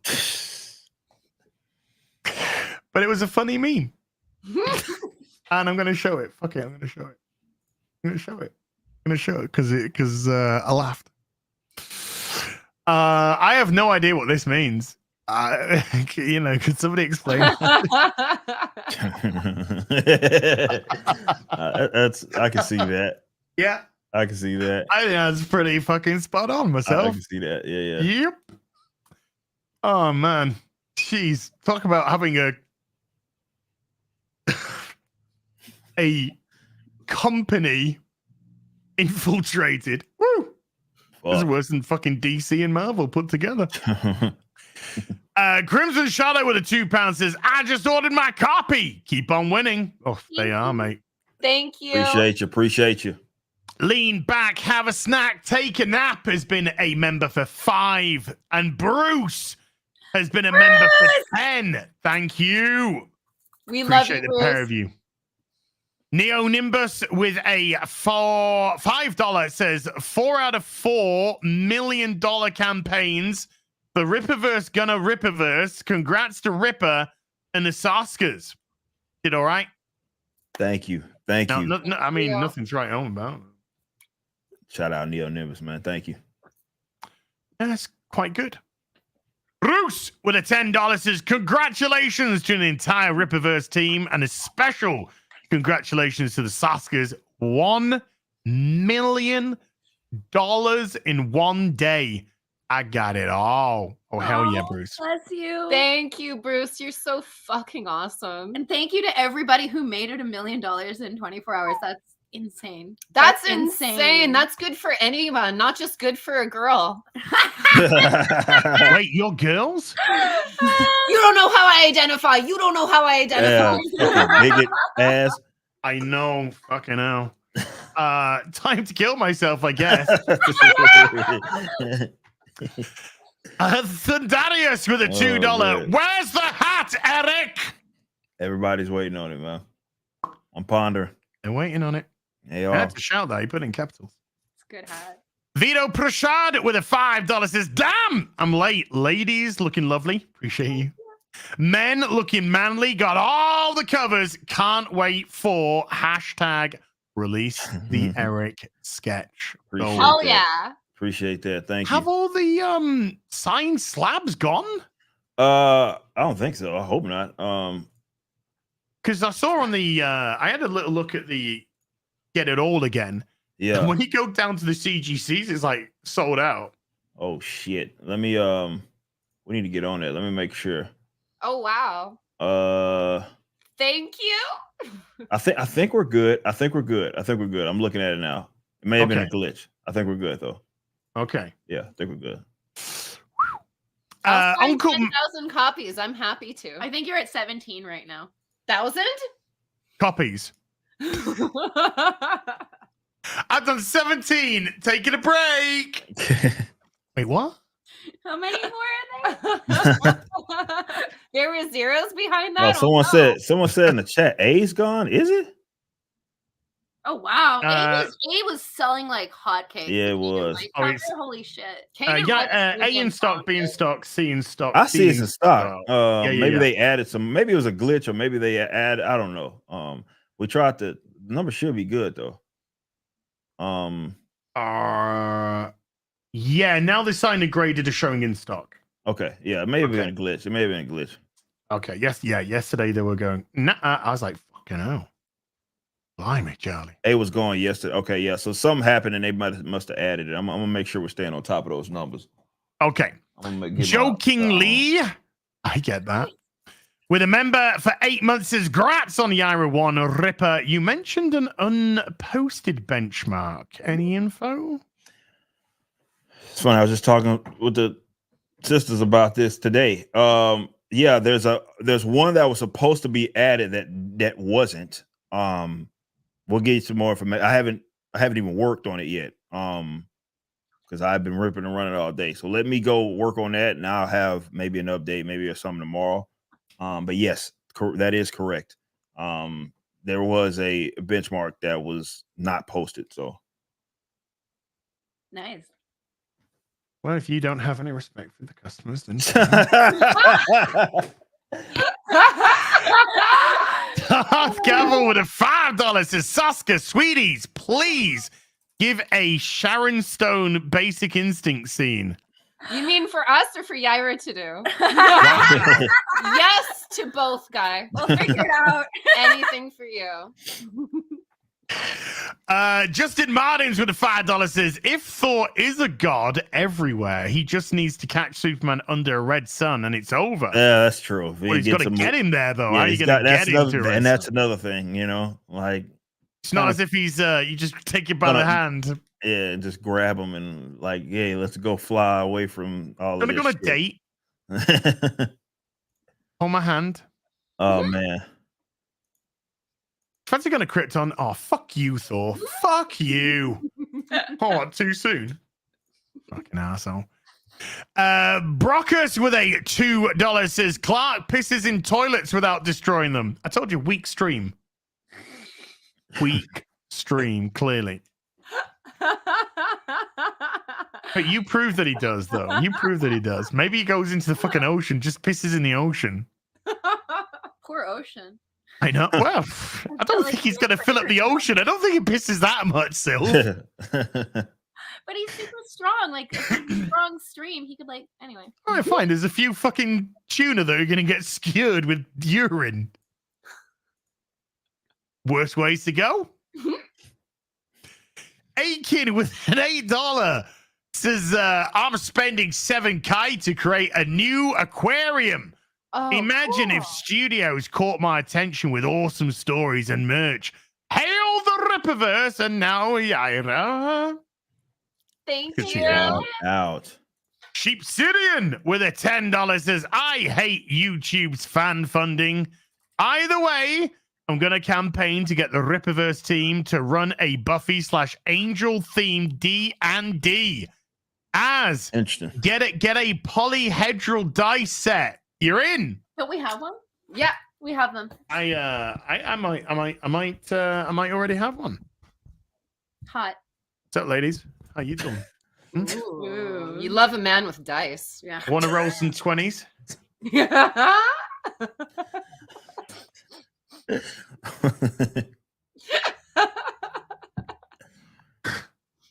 Fucking in there, boys. Don't tell him. I'm fucking totally in. Kongzilla with a $10 says, I tweeted the other night. YAIRA is the first comic book I've purchased since I was a little kid in the early 80s. Oh, man. I think the last one was a Thor magazine. Lol. Congrats on the epic launch. Thank you so much. See, I love to hear that, man. People, new guys, people coming back to comics after a long time off, man. I love to hear that we're just getting people into it, man. That's what it's about. So cool. Oh my God, you're gonna love YAIRA. She has a rich story, and you're just getting the tip. Oh yeah. The whole thing might go in. I mean, it's issue 1. Okay. Sorry, guys. That's not how you market a book. Oh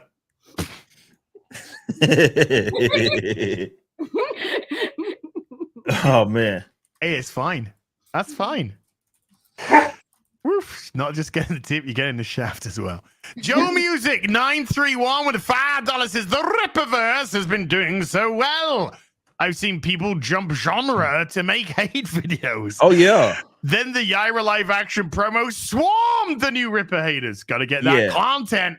Hey man, that just goes to show kind of where we're at, and that's cool. That's cool with me. You know, it's more people getting in on it. It just shows there's a level of intrigue in our business. So I'm game. I'm game. And they're really passionate fans. Like I like passion. I got so mad over nerd stuff all the time. I can't begrudge anyone being a nerd. I love that shit. I love it when people tell me things about the character. Like at one point they're like, they're twins, obviously, because there's the Doctor and the YAIRA together. And I was like, or it's the same chick and it's could be. True. You know, studios actually count haters as fans. Yeah, we do. Because it's interaction. And the shitty thing is that haters and hateful content and usually gets more traction. Yes. Yeah. So they love it when they they love hiring us because we're like John Cena. Let's go Cena. Cena sucks. Either you love us or hate us. There's very few people who are like, I don't know. I guess I'll get to know them first. We're like the Eagles that way. No one likes us. Whatever.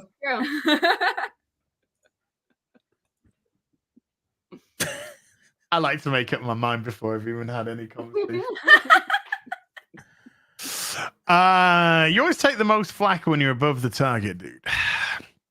Calvin Wycliffe with a $5 says, got YAIRA pre-ordered. Hi, Saska sisters, and a rip going for the art contest for the 3rd time. I hope I can win this time. You go man. Hey, good luck. It'll be a good one. I think we're almost ready to get that thing launched. We just have a couple of things that we need to get prepared for it. I'm going to miss Eric. So go for it. Go for it. I say.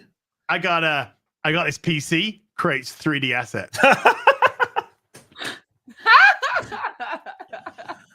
Oh man, that's good. I got my tracing paper. I got a pencil. I'm ready to go. You ready to go?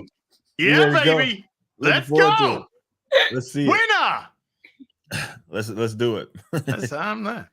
Marek Zielinski with a €2 says, by the way, who cares? Can we just play our good games? That would be nice. Yeah. Would be nice, but apparently we got to give a shit about what villager number 3 sticks its penis in. Terry McCann with a £10 says, has an atrociously pitchy day.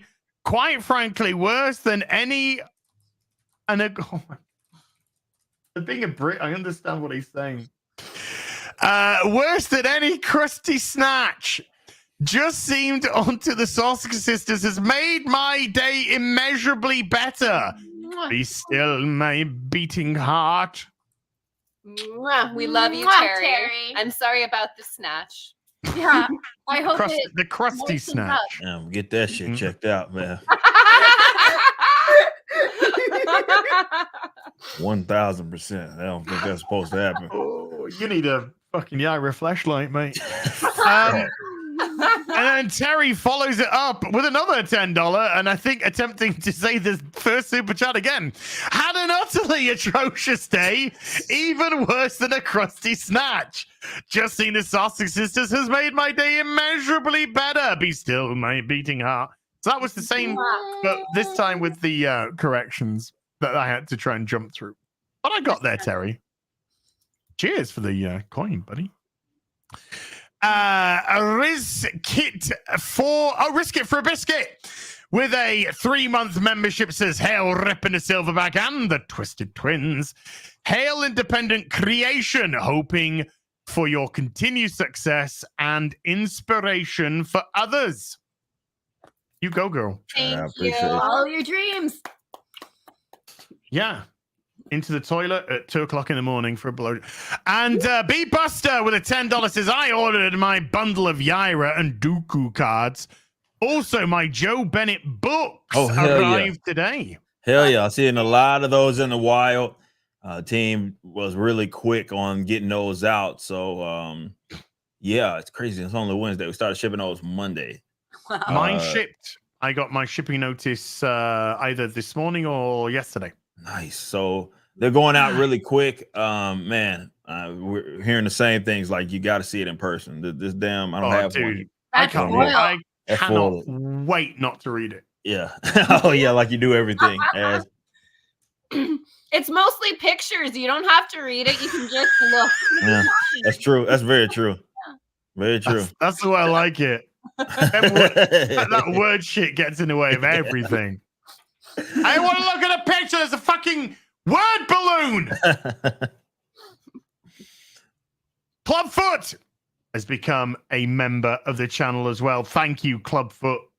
And that catches us up on what's been for want of a better phrase, an extra long one today, because we just went over 3 hours. Oh man, is this like our first 3-hour show? I know. Yeah, it just went past like that. Yeah, it went quick. I think this might be our first 3-hour show. I think so. Maybe. I think maybe. Yeah, maybe. Maybe. I know we got close. I know we've gone on 2.5, but this might be our first 3-hour show. Oh god, it does. Oh yeah, hold on. 2:57:24. Okay, so we beat our record. 2 weeks ago. Yeah. So we beat our record. We beat our record. So yeah. Good time to do it. Good day to do it. Yeah. A lot of records, Eric. Oh man. I'm trying. I'm trying. 1 or 2. So I take it you're gonna fire the Soskers because they beat the record for item. Yeah, out of just sheer jealousy. Man. Out of sheer jealousy. They're gone. Nah. And spite. Don't forget that word. Yeah. That's true, a good word. Jealousy and spite. Nah, man. They're here to stay. We've made that very, very clear with bringing them on permanently. It means a lot to what we're doing as a company, man, and having their insight has been very, just extremely valuable. So, yeah, they deserve the success, as I said earlier in the show, that they're getting. When the people get the book, they're going to love it even more. They're going to love the writing style, and they're for sure going to love the character being fleshed out. It's just awesome. So can't wait. Can't wait for you guys to get this in the coming months. Yeah. Thank you for the opportunity, Eric. Not a lot of people write the coolest character in the world and then let somebody else write it. That's insane. And no ego whatsoever. Like every time that you pop in creatively, it's like, holy shit, that's a great idea. Yeah. I couldn't think of a lot of this stuff. I say it all the time. Like I wouldn't have ever, some things that happen that are so YAIRA that I would have never thought to do. I would have never thought to put her in that situation, but it's true to who she is. So awesome. Just great all around book, man. It did such a good job. Y'all deserve all of the love that you're getting for sure. Not bad for a couple of devil worshipping SJW. So they tell us. How's that even fucking work? So they tell us. How's that even fucking? We're diverse like that. Sure. That's all that I care about. Right? Ladies, is there anything apart from YAIRA 1 that you'd like to plug before we go? I would like you guys to come follow us on social media.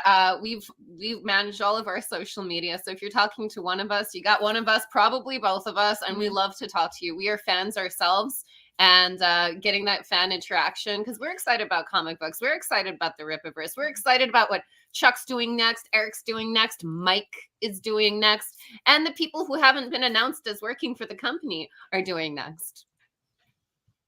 So come say hi, Saska Sisters. If you can't find us, you're honestly not looking.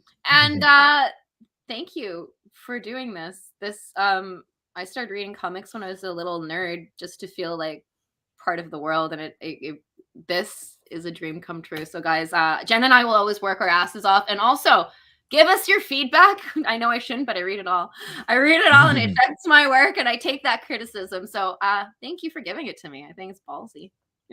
Yeah, and you'll see us on the Real BBC bagging and boarding our books. Yeah, comics that we read.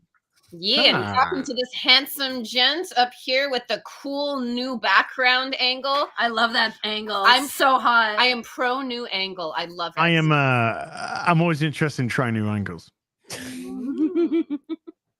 I just knew when they set that up, I was like, "Az is gonna again alley oop, man, alley oop." Eric, sir, anything that you'd like to plug before we go? No, I mean, look, I appreciate everybody. The support that we've been getting has been unbelievable, to say the least, man. The fact that so many people came out just on the first day, got their orders in really quick, got us over $1 million in the first 24 hours, and still, again, we hit another big milestone at 1.1 million. That thing's going to keep crawling up. We'll see where it goes. 2 million, you get the statue. We'll see what happens, but it's such a great time, you guys, for at least for us as a company, because we work very, very hard to make this stuff happen. So it's a big reward for the team to see the reception that it's getting, and we can't wait for you to get the actual book so you get to see some of the things that we have in store. The YAIRA book is incredible. YAIRA as a character is such a interesting figure, right, for us. She's a wild card, I think, is a good way to put it. You saw a little bit of that in ISOM 1, and she's up to something if you read ISOM 2 as well, and you're going to get a lot more context to who this character is, what she can do, her capabilities are in this book. And the Saskas do such a great job. They're going to deserve the credit for this incredible story. They do such a great job. So I just want you guys, if you have not already, go to rippaverse.com/YAIRA and go grab the book. This is also our cover D. This is the cheapest that we've opened up with for a book. With the cover D, and the mass print cover is only $25 for 90 plus pages of books. So that's the cheapest that it's ever been for us at launch for our mass print cover. So you can go grab that. We appreciate you. Thank you guys so much. And man, I just can't wait for you guys to get this book in your hand. I can't wait to talk about all the stuff that happens in the book. I can break all the NDAs about the live action and some things that were revealed with the campaign, but I'm sitting on so many YAIRA secrets. I mean, even when we started talking about the character, we were talking about 10 years. What's going to happen? But thank you for giving us a playground where we can plan 10 years in the future, boss. That's absolutely. We'll do one of those breakdowns that we did for Alpha Co. Oh, that would be sick. Let's do it. I'm down for that. Let's do it. That was a fun one. That was fun. That was a great stream. I had fun with that. Ladies, happy birthday to Papa Saska. Oh, thank you. Oh, Her dad's 77 today. Oh, man. Yeah, boy. Happy birthday. So I hope he has a wonderful day. Chat, the link to the campaign is pinned at the top chat. And if you're watching this on replay, I'll make sure that the link to the campaign is in the description box down below. Go check it out. Go support it. It's doing pretty damn well. Huge thank you to everyone who watched. Tomorrow, I'm hoping I can finally get back onto Final Fantasy VII Rebirth for a little bit of playtime, but I poked out a video before today's stream as well. Gamergate 2.0 is upon us, but it's not. It's just a lot of horse shit. It's just the industry getting caught out again and running interference again. But this time with 0.1% of the traction it did about 10 years ago. Huzzahs. Friday Night Tights. Guest is Clifton Duncan. He's going to be our guest for there.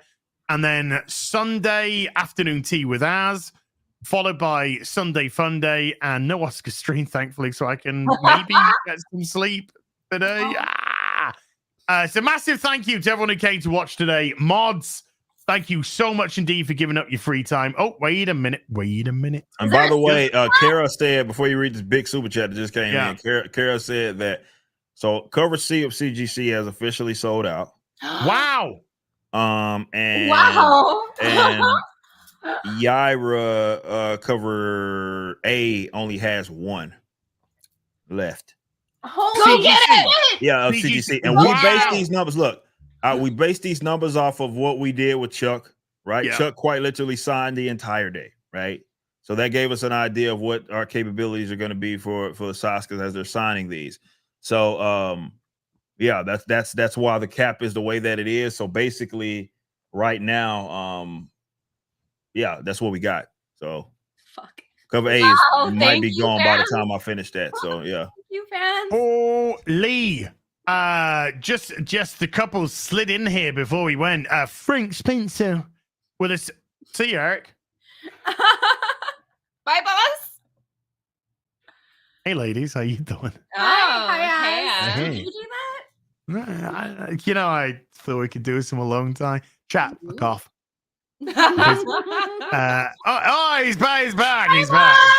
No, I was retarded and I pressed refresh on the wrong tab. That's all me. I love doing that. That was me. Frank Spencer with a membership free 7 says, well done on the campaign, sisters and Eric alike. We'll fill you in on what the voice is doing reading this. Keep it up, as in hail to indie makers. That's good. That is the Frank Spencer voice. That's how he speaks in the. Wow. Yeah. Some mothers do have them. Classic British comedy. Think done a wee wee. And then La Feastro with a 50. It says, hi, I've been a lurker for a while. Howdy. We all love our lurkers around here. I love our lurkers. I sent you an email because I'm making a game design stream and I'm having Legion of Memers help with the intro. I wanted to know if you're okay with me using your Starfield rant in my video. Also, a well-deserved fitty. Dude, it is fair use. If you're using it in a manner that transforms it, that's fair use. Got no problems with that whatsoever. Nice. So feel free. Dude. I appreciate your fitty. So yes, massive thank you to everyone who came to watch today. Mods, thank you so much indeed for giving up your free time. Everybody who super chatted, membered, remembered, gifted memberships. Thank you for supporting the channel. We'll all be back in some capacity with some more stuff very soon. You take care. Bye for now.